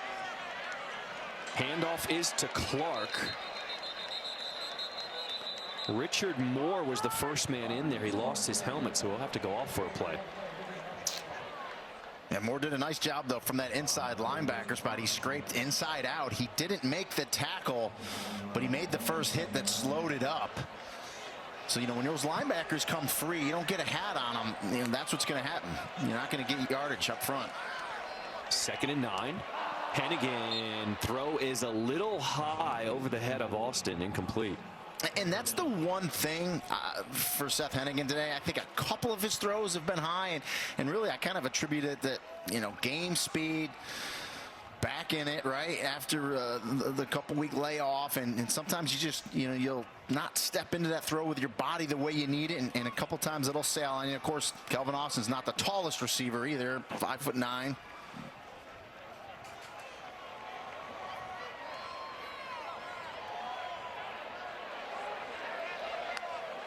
So 3rd and 9. Another blitz. Here comes the pressure.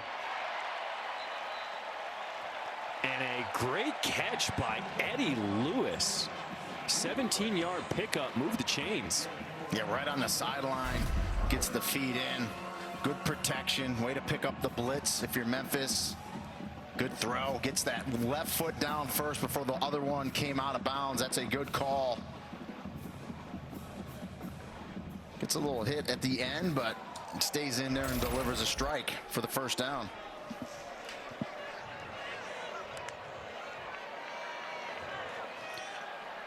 First and 10. Hennigan with the pump fake. Now he's going deep.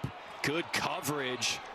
The defender, Jahari Rogers, actually had the best position on that ball. And they've gone at Rodgers a few times today, but you're right. Right on the outside, number 4 versus number 18. He doesn't buy on the little fake there. Good job. Inside coverage. Let the sideline be your friend as well. This is an overall good football play. Now, after that play, Eddie Lewis was shaken up after that play. He is down on a knee on the sideline. Second and 10 for Memphis. To the ground. Nope. In the air. This is completed to Rock Taylor. Yeah. Terrific job by Taylor to come back. Little dig route on the outside. Comes back to that throw. Makes the catch and then turns it up and gets the first down. SMU not sure they got off the field in time. Pass is caught by Markel Jones, and here's the penalty flag. Yeah. And yet the pace will get you if you're not ready for it.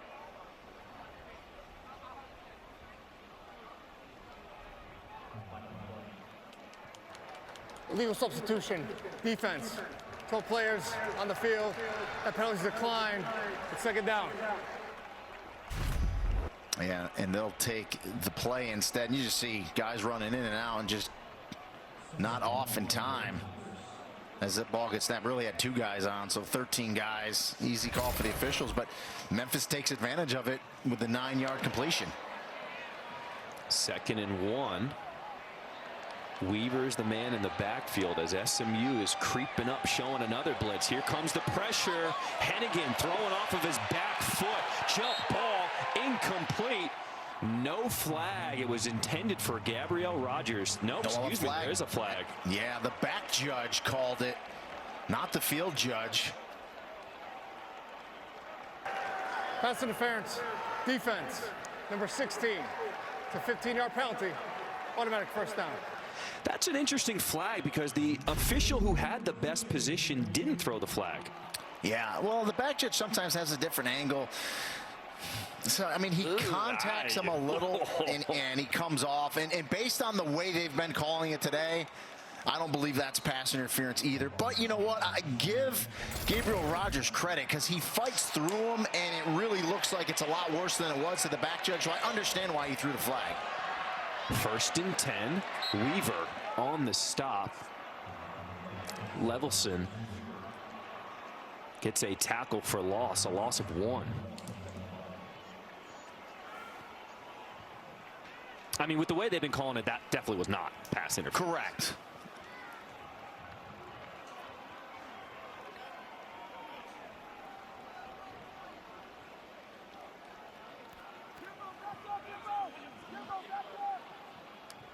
Rodgers in motion.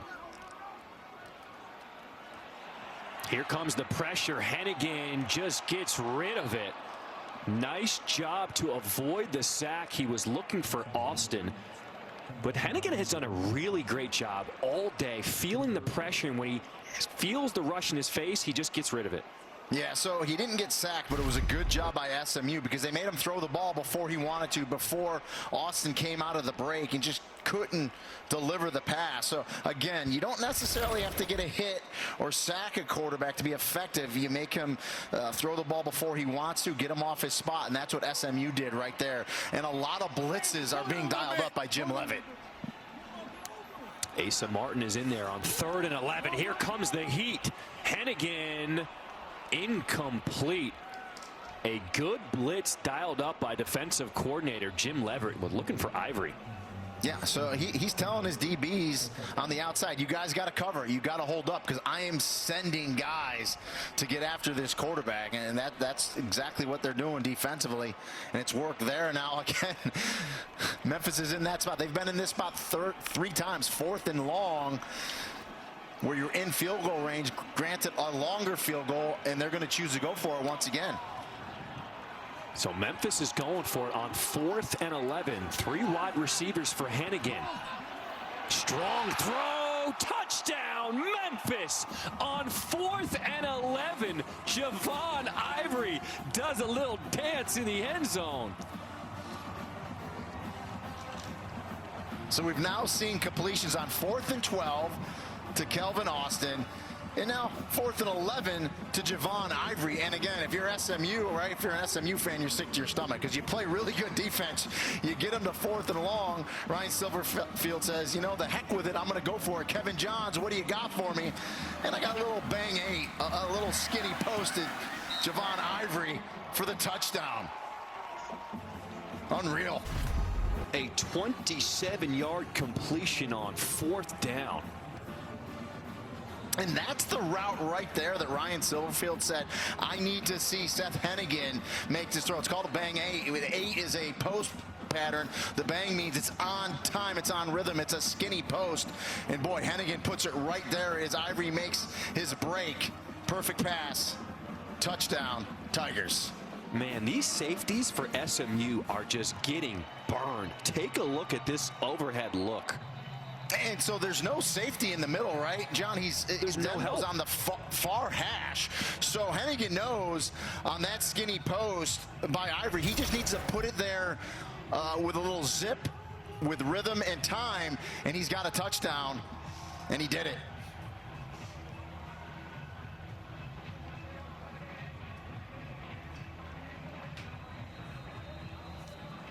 A slow start for Memphis, but the offense is starting to heat up. Open up their biggest lead of the ball game, up by 11. And how about the aggressiveness, saying, hey, 4th and long, so be it. Let's go for it. Massey brings this one out of the end zone. Stopped up at the 25. Here are a few of our upcoming AAC events on ESPN Plus. Every Thursday, the Hilltop gives you a behind-the-scenes look into the Mustang football program. Tuesday, the Mustangs men's basketball team tips off their season against Tennessee Tech at 8 Eastern. And the men's soccer championship semifinals are Wednesday. If you're an American Athletic Conference fan, you got to have it. Sign up today, espnplus.com/AAC.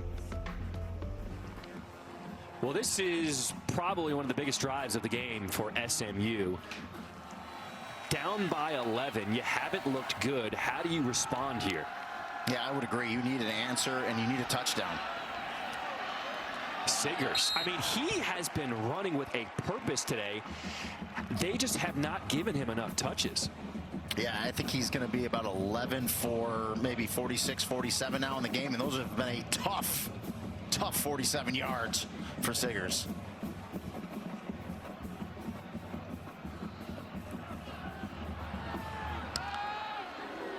Second down, they go to the air. Mordecai. And that one was batted down at the line. Incomplete. I will say this, defensive coordinator Mike McIntyre from Memphis told us, listen, I'm going to try to drop 8 into coverage. I want to disguise our looks on Tanner Mordecai, and I want to send some stunts up front. You see the big defensive lineman get his hand up. So, you know, Tanner Mordecai has looked a little confused. So I think on the back end, they're giving him some different looks, and they're covering really well. McIntyre to the right, or I guess it'd be in the middle, if you will. 3rd and 7. Here comes the pressure, and once again, Mordecai doesn't even see it. J.J. Russell with a head of steam gets the sack.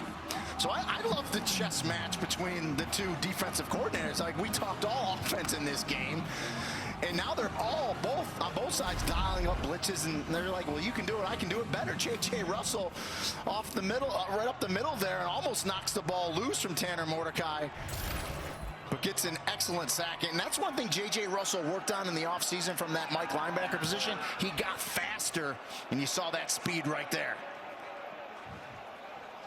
A good punt by Brendan Hall. Downed inside the 30. You know, with everything that's been going on this week for SMU, there's been talks of Sonny Dykes getting a contract extension. Has that been a distraction? Because SMU just does not look like themselves. Well, and we asked him about it, and he says, listen, when you do well, it is a distraction. It can be frustrating, and there's nothing you can do. You try to keep the noise out. We know SMU is trying to redo his contract in season. He said, yes, that is happening. He would prefer it happen at the end of the season, but the TCU job has opened up. It's literally 40 miles away from where SMU is. Texas Tech has opened up. We know his dad, Spike, coached there for many years, so a lot going on at SMU for sure. Hannigan keeps it now. He throws. That is complete to Eddie Lewis. Good to see him back on the field.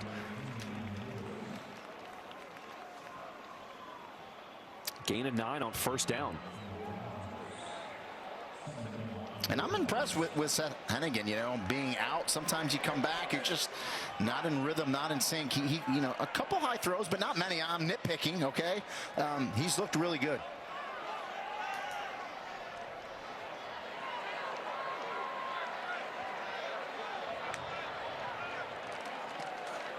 Low snap. Handoff is to Clark up the middle, and he will pick up the 1st down.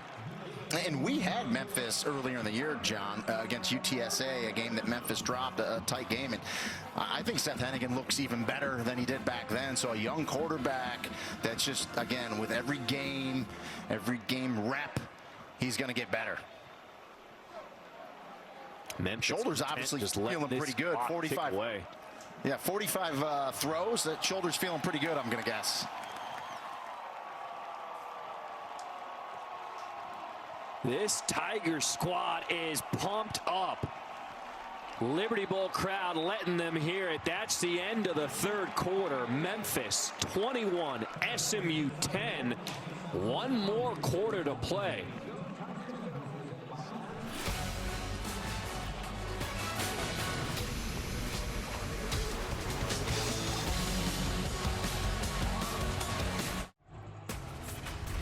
You're watching the American Athletic Conference on ESPN. We're getting ready for the start of the 4th quarter. Memphis with a 21-10 lead. We spoke with Ryan Silverfield this week and hit an off week, and he did something different with his team, and it looks like it worked. I'll tell you about it after this play. 1st and 10. Hannigan pressured. Ball is out. But Memphis does jump back on it. Turner Cox, the man with the strip sack. Yeah, off that right side. Hannigan doesn't feel it, doesn't see it. It's actually the left side of the screen, right side of the formation, right there. Strip sack, as you said, John. Good job by the offensive lineman to be able to jump back on it and survive for another down. So that was a loss of 8 after the nice play by Cox. Brings up 2nd and long here.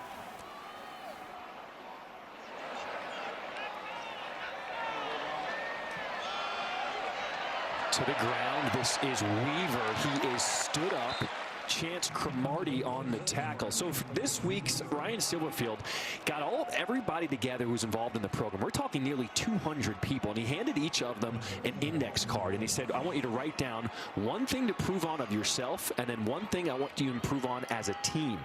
He kept all of those index cards, and then throughout the week, he talked to everybody and made sure he held them accountable. And it looks like it has worked for this Memphis squad. 3rd and 12. Another blitz by SMU. Hennigan getting away from the pressure. Cromartie eventually the guy to get him down. Move those chains. 1st down, Memphis. Yeah, and you see, the quarterbacks usually get to the outside. They look for that sideline, and Hennigan knew he was going to plant that right foot, stay upfield, and fight for the extra couple yards to make sure he gets the 1st down right here. Get up there now, right there. And he gets it.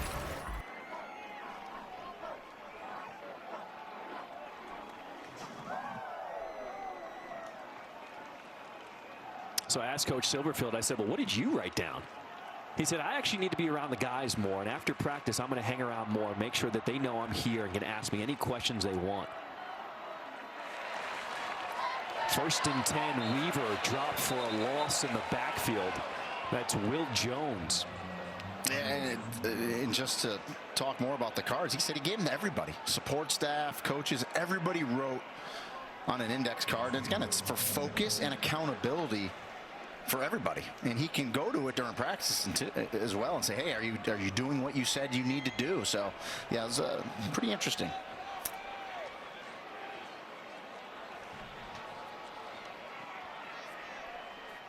Second and 13. Hennigan with time over the middle. Big hit delivered by Delano Robinson. And Caden Prieskorn slow to get up after that catch. Yeah, and holds on and takes the big hit from Delano Robinson. And this is a good hard hit. And this is what targeting's done, right? He lowered his aim point. That's exactly what you want to do as a safety when someone coming across the middle. That is a good hard hit. But boy, give Prieskorn credit. He holds on to the ball, takes the hit.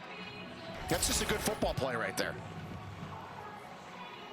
In the old days, you're trying to take that guy's head off. That is what the rule, anyone that's against the target rule, that is what it's done. It's made it more of a cleaner football hit over the middle. SMU stacking the box on 2nd and 1. Trip up Clark in the backfield for a loss. Yeah, and the big tight end just needs to catch his breath. He took that one right in the midsection. Excuse me, this is now 4th down. Memphis 4 for 5 on 4th downs today. Offense staying on the field on 4th and 2.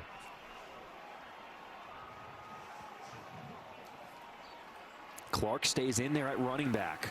4th and 2. Direct snap to Clark. He's going to throw. And he's got his receiver. What a trick play by the Tigers. Sonny Dykes in there for the touchdown. Excuse me, Sean Dykes in there for the touchdown. Nobody expected that one.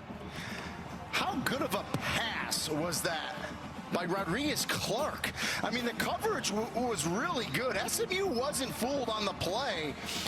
The defender was right on Sean Dykes, but Rodriguez Clark makes the throw, puts perfect amount of air under it. When he first throws it, I'm like, it's going to be incomplete, but it was a beautiful pass that Sean Dykes was able to run under and make the catch. Unbelievable play for Memphis on 4th down, a direct snap. And how about that tight spiral on the money? Sean Dykes, hot step your way into the end zone.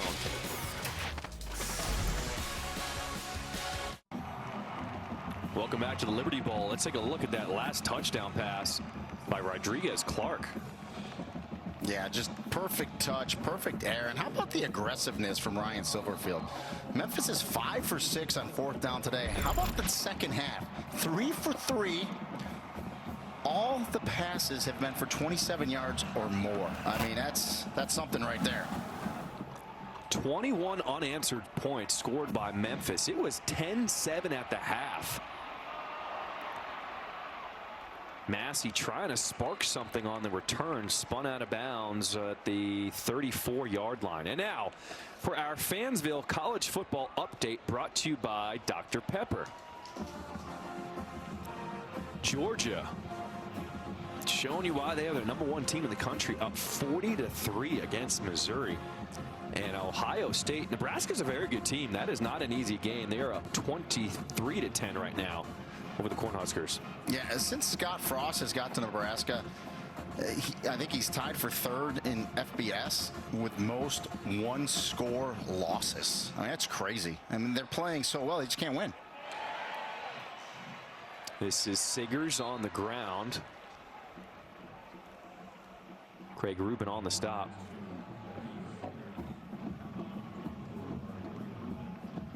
Sean Dykes, he's like, look at that throw from Clark. Man, that was pretty.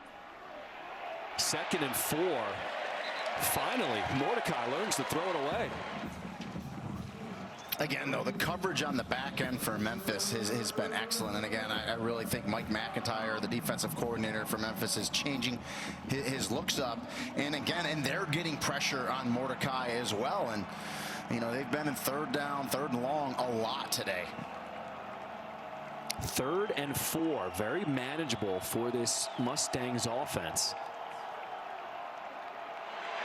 Mordecai has time, rolls out to his left, throwing on the run and throws a strike. Nice throw, caught by Rashee Rice for a 1st down, a gain of 16. Yeah, nice job by Tanner Mordecai to extend the play with his feet, roll out to the left, and give Rashee Rice time to come across his face for the completion in the 1st down. 1st and 10, back to Rice. He is immediately tackled by Quindell Johnson. And Rice just trying to go backwards to try to get loose to see if he can, you know, get some yards after catching the open field. But good defense there by Johnson coming up, making that tackle. Under 10 minutes to play here in this ball game. SMU, they got to get going here.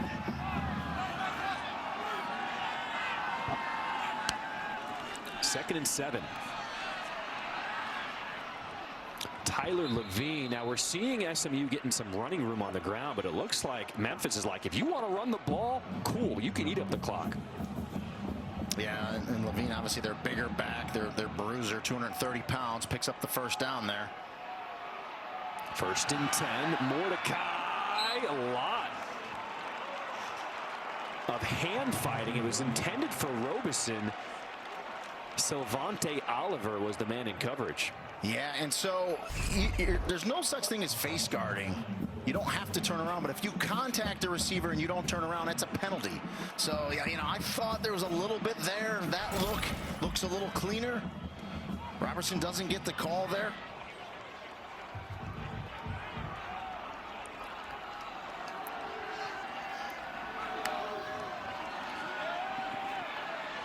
Second and 10.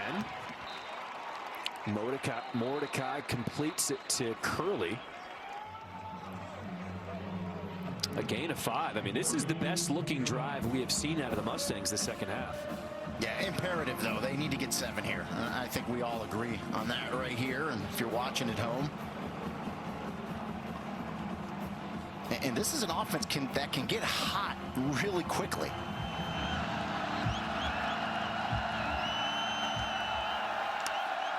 Third and 5. Mordecai looking, end zone. What a catch. Danny Gray hauls it in for the touchdown. We do have a flag in the end zone. Let's see what it is. Yeah, it's going to be pass interference. I mean, you said what a catch by Danny Gray. What a throw by Tanner Mordecai as well. The 1-2 punch team up again. Result of the play is a touchdown. Pass interference. Defense number 24. That penalty is declined. I mean, Greg Rubin had good coverage here. He's going to get a PI because it was so good. But watch this throw right in the bucket and watch the concentration by Danny Gray at the end as Rubin's holding him. Yeah, Can't throw it any better, and great concentration by Danny Gray. And that's the quick strike that SMU needed as they go for 2 here. Levine in the backfield. Mordecai looking to his right, and he's got his receiver, Rashee Rice, again. So SMU picks up 8. They trail by 10. Wow. I mean, it looks like a completely different team. That was an impressive drive by the Mustangs.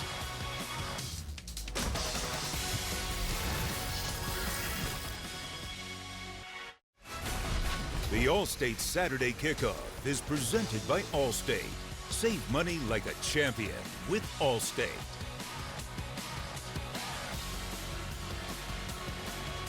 The first 4 drives of this half for SMU, 14 plays, a combined 7 yards. That last drive, 8 plays, 66 yards, kept off by a touchdown grab by Danny Gray. Yeah, I think they protected better there, right? It kept Mordecai clean in the pocket. He was able to extend some plays with his feet, and then he found the one-on-ones on the outside and just said, hey, I have really good receivers, so let him go up and make some catches. And he threw some nice balls on that possession as well. Low line drive. Kick out of bounds. Kicking team. By rule, the ball will be placed at the 35-yard line. First down. Well,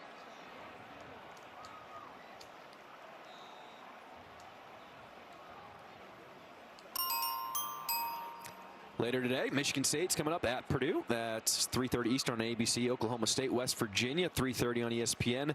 LSU, Alabama tonight, 7 Eastern on ESPN.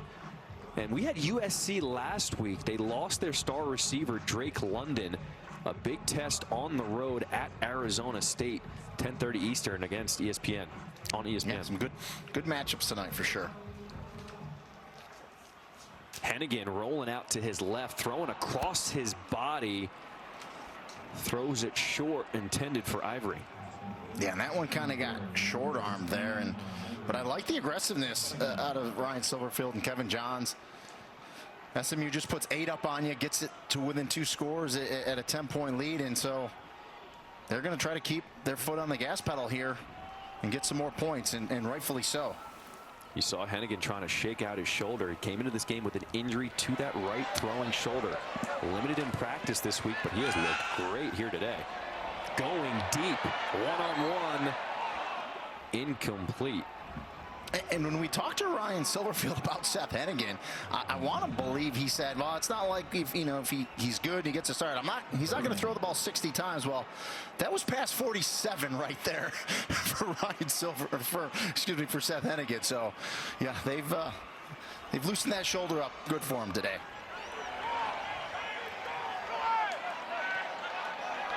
Really just an impressive gutty performance by Hennigan coming out here injured. 3rd and 10. Quick throw right side. That is caught by Austin short of the first down. Rogers there on the stop. And that's tough when it's 3rd and 10, right? Because you had a little comeback route by Austin. He makes the catch, but you're only going to pick up 8 yards. And here we go, 4th down. Feast or famine. It's been feast. It's been feast all day for Memphis. On 4th down, Memphis is 5 of 6 today. They've gained 157 yards. This is 4th and 2 on their own side of the field. 2 tight end shift to the right side of the line. Hennigan gets this snap. And going to be a false start before it gets off. Full start. Yeah, it's going to be a false start. 83 for Memphis, a little hitch. False start. Offense, 5-yard penalty, 4th down.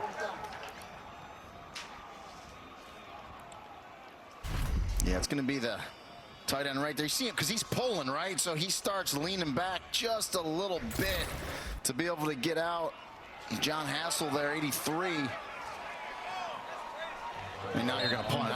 Honestly, I almost think he did him a favor, because I think with a 10-point lead, if you don't get that there, wow. I mean, SMU has great field position, great momentum. So, sometimes things happen for a reason. Joe Doyle is on to punt for Memphis.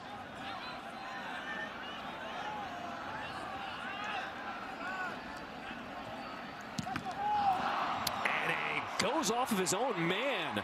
A disaster for Memphis. Essentially, that's a turnover. And SMU with great field position. And that's the problem when you're a rugby-style kicker, right, on a punt. They do every different kind. When you roll out, you got to make sure your PP, your personal protector, isn't in front of you enough where you're going to kick him in the back like he did here. And, yeah, as you said, this is just as good as a block. SMU gets the ball on the other side, down 10.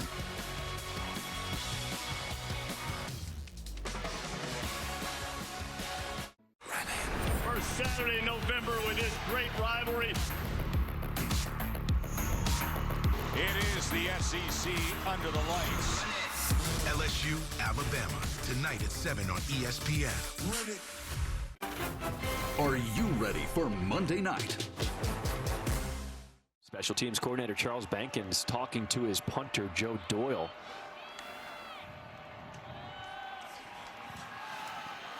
SMU now has a chance to get back into this game. Robertson with a nice run after the catch. A gain of 15. And now you see rhythm out of Tanner Mordecai after that last possession. Looks much better. Levine straight ahead.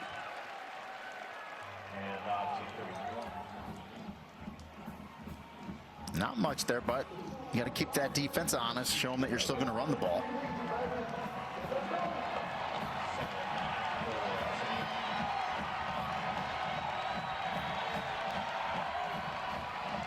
.6:30 to play here in this fourth quarter.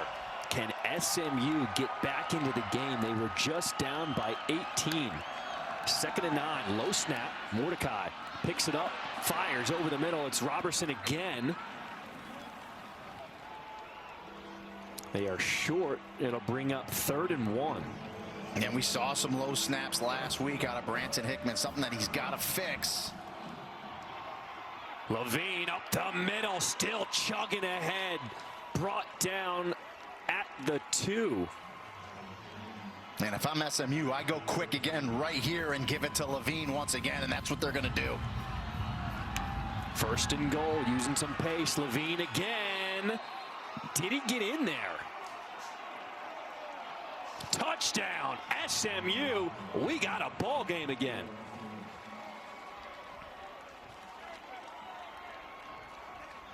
I like the tempo. I like the call. Give it to your big bruising back, 230 pounds. The only thing I would tell Tyler Levine if I was his running back coach, get a little lower. Lower those pads a little bit. You're a big, strong guy.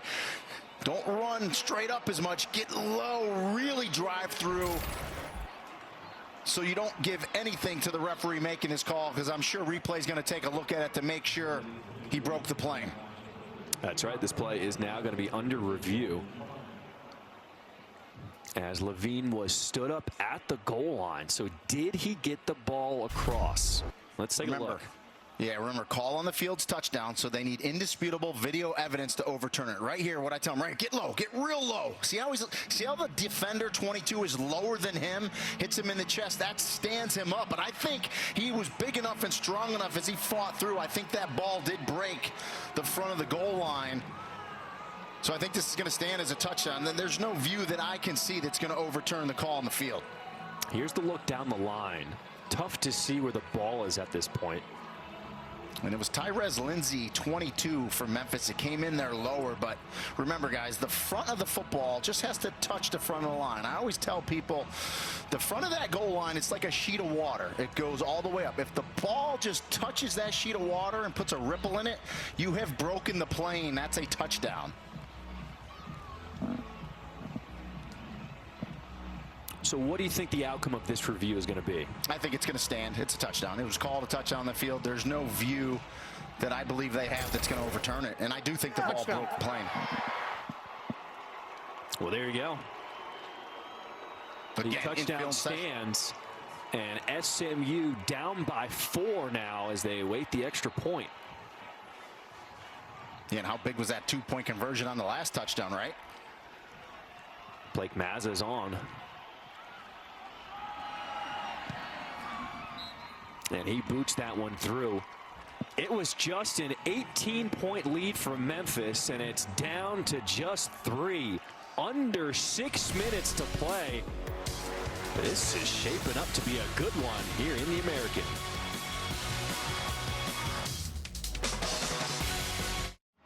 Memphis opened up this second half scoring 21 unanswered points. SMU has responded here in this fourth quarter, scoring 15 unanswered points. It is now just a 3-point ball game as the Mustangs are getting set to kick this one away.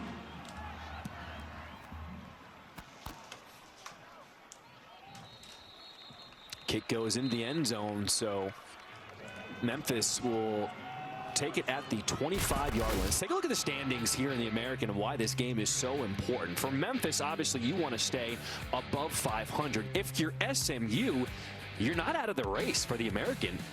You need to win this game. Yeah, they control their own destiny. If you win out these last 4 games, even though you lost to Houston, that will mean you will have beaten Cincinnati because you have them in a couple weeks. So they control their own destiny. Obviously, coach speak, you got to take it one game at a time. But if they do it, they'll be in the conference championship game.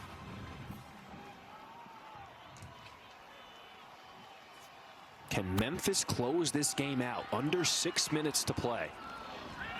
Here's Clark. And he is gobbled up for a short gain on first down. Isaac Slade Matautia with this tackle.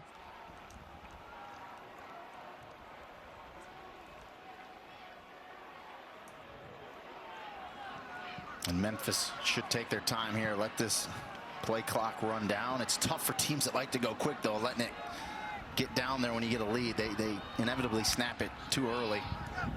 Lewis, the man in motion. He's on the left side of the formation now. Hennigan just threw it behind his receiver, was looking for Sean Dykes.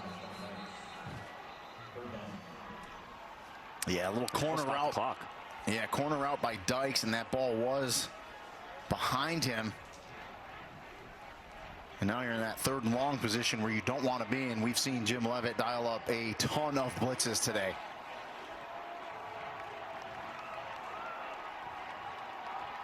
Third and 9. How aggressive can you get if you're Memphis here? Well, I mean, you got to try to get this first down, right? Yeah, and SMU is going to take a timeout and talk about it, but this is a big play in the game. Defensive coordinator Jim Leavitt wants to talk things over on this 3rd and 9 coming up here. I mean, if you're Memphis, maybe a crossing route, something, high percentage where a guy can catch it and get the first down. But yeah, you got to try to pick this up and keep this clock moving because SMU offense is in a good rhythm right now. It's a hot offense. College basketball season tips off Tuesday. Unbelievable. What a lineup we've got coming up on ESPN. Women's hoop matchup at 5 Eastern, 2 Pacific has number 1 South Carolina at number 5 NC State. Then it's the first game of the Champions Classic at Madison Square Garden. Number 3 Kansas against Michigan State, followed by the exclusive reveal of the next college football playoff top 25 rankings, capping off the night with number 11 Kentucky taking on number 9 Duke at the Champions Classic. Everything also available on the ESPN app. One tap. 3rd and 9 for Memphis here. Here comes the pressure by SMU. Blitz is picked up. Throw is complete. Calvin Austin comes back to the ball, and there's a first down for Memphis. And when SMU is blitzed and Memphis has picked it up, great job by the back to come over. And then Hennigan just releases the ball on time, in rhythm, to Calvin Austin for the first down. Big time throw.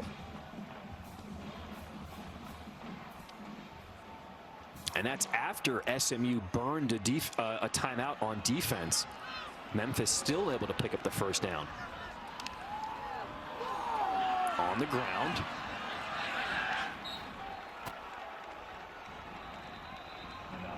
Martin with a short gain on first down.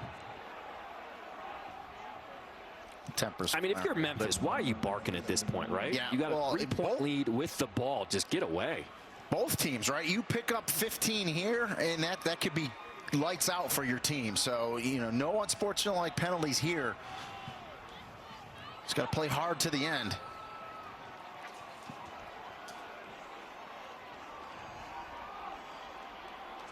Asa Martin stays in there at running back on 2nd and 8. Hennigan looking to throw the quick out. And that's Austin again. I mean, he is so hard to guard, especially when Hennigan gets rid of it that quickly. And Hennigan's eyes were in the middle. You saw the two defenders look to the middle because that's where Hennigan's eyes were. It was almost like a no look. And then he immediately goes to the speed out to Kelvin Austin. That's how you hold a defender, just a touch with your eyes, and then you go to your best player. It's a good play. 3:30 to play here in this 4th quarter. SMU, 2 timeouts remaining, down by 3. They got to get a stop here. 1st and 10 for the Tigers. Martin again, tripped up for a gain of 1. And so now, if you're in Memphis, you let this play clock go all the way down. If you're Seth Hennigan, you do not snap it until it's inside of 3 seconds. And then SMU defensively, you got to come up and make the stop. They're going to run the ball here. You got to make the tackle, and then boom, you burn your 2nd timeout. But you got to make the tackle first and foremost.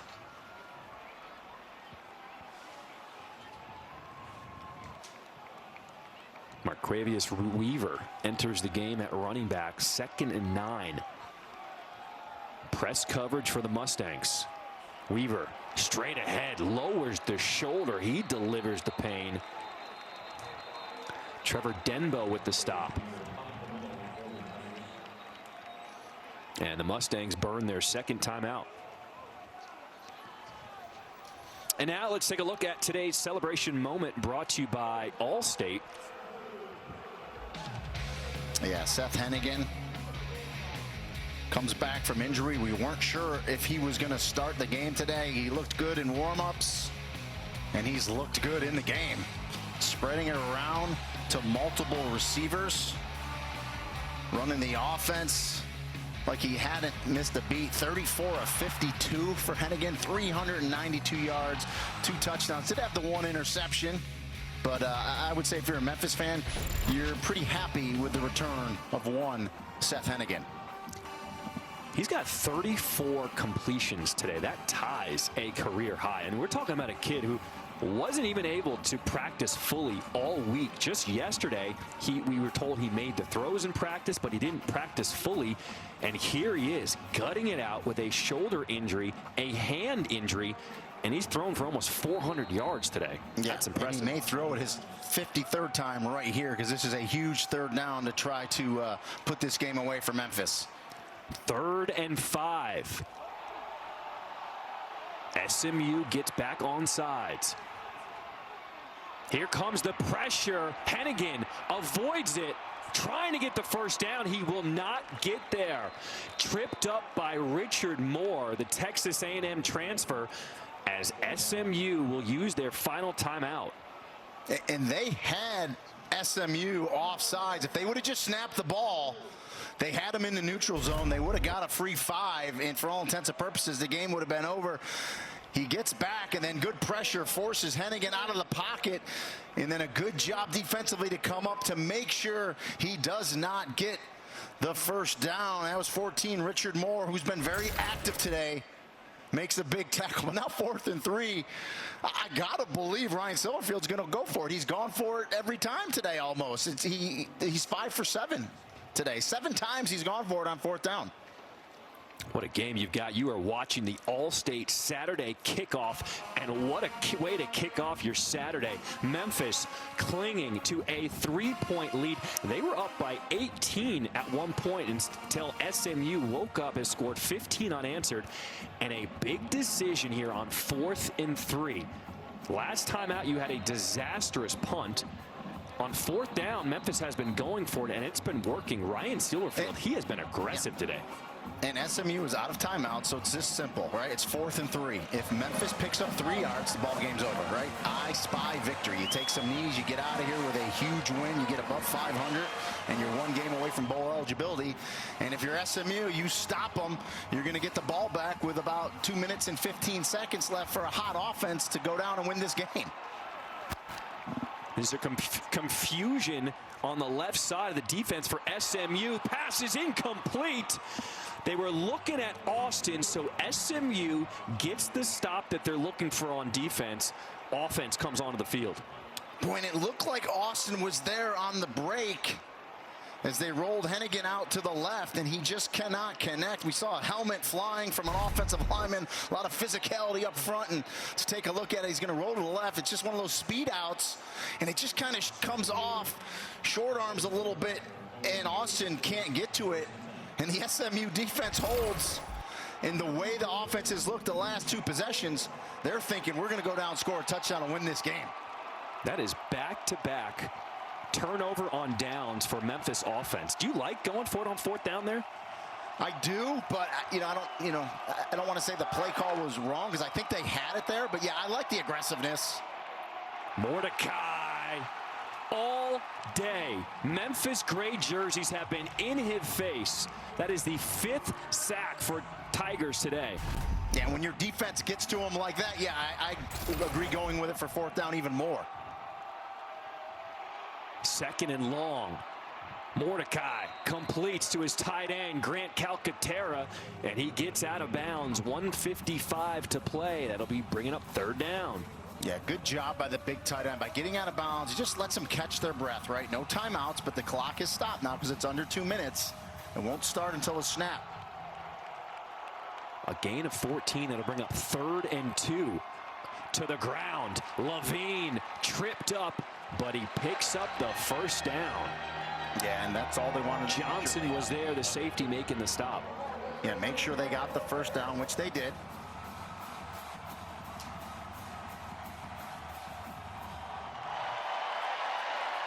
First and 10 for Mordecai. He has time, and it's intercepted. Rodney Owens saves the day for Memphis, and that'll do it.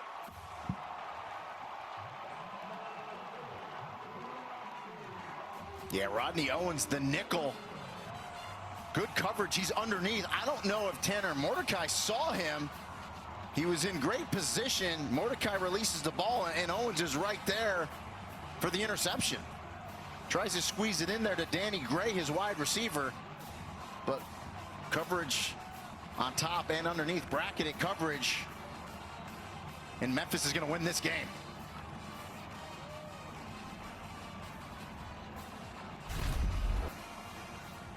Take a look at it, and you see the nickelback Rodney Owens just right underneath. And again, I don't know if Mordecai saw him. And the other thing that's killer, if you're an SMU fan, you're only about 15 yards away from field goal range, tying this thing up and putting it into overtime.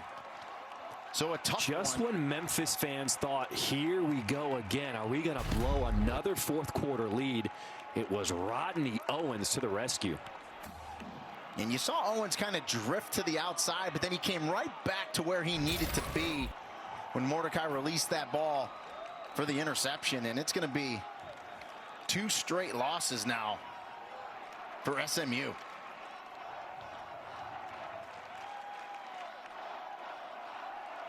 I have a feeling Ryan Silverfield is going to hang on to those index cards. I think that little bye-week motivation worked for this team because they came out inspired today. And now they're only a game away from bowl eligibility. Let's take a look right there. That's Rodney Owens. He's the nickel, right? So you're going to see him kind of drift with that outside receiver, and I think that's what Tanner Mordecai saw, but then he immediately came back to the hash where you want to be. They bracketed Danny Gray. You saw a defender on top of him, and then he was right in the passing lane. He played it perfectly. I know Mike McIntyre, the defensive coordinator, will be happy with that play. And, you know, if you're Sonny Dykes, you fought hard once again, had a chance. You came back. Just going to come up short. Now we do have a flag, so the game is not over just yet.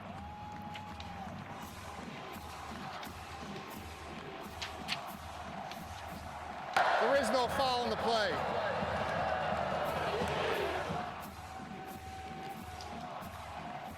As the clock winds down, that'll do it here at the Liberty Bowl. SMU, after an undefeated start the last 3 seasons, now goes to 5-8. Not the bounce-back game the Mustangs were hoping for. But for Memphis, an impressive performance, defending your home turf, and Ryan Silverfield at the Liberty Bowl is now 10-1. It is tough to beat the Tigers at home. And you like the aggressiveness. He goes for it on 4th down. He doesn't get it. SMU holds, but he's got, faith in his defense. You put him out there, they get an interception, they save the game. And how about the play of Seth Hennigan? Can't say enough of the young man. Comes back from injury. 34-53, 392. 2 touchdowns, 1 interception. Pretty gutty performance by the young man. How about the play of Calvin Austin as well? He went out early in the game with an injury in the first drive of the game, and it looked like the offense needed a lift. He came back in, and that was the spark they were looking for. They were down 10-7 at the half, scored 21 unanswered, and Memphis holds on for the 3-point win here at the Liberty Bowl. What a game for my partner Rini Angolia and all of our ESPN crew on site at Memphis. I'm John Triffin. Thanks for joining us. What a game in the American. Memphis comes away a winner at the Liberty Bowl.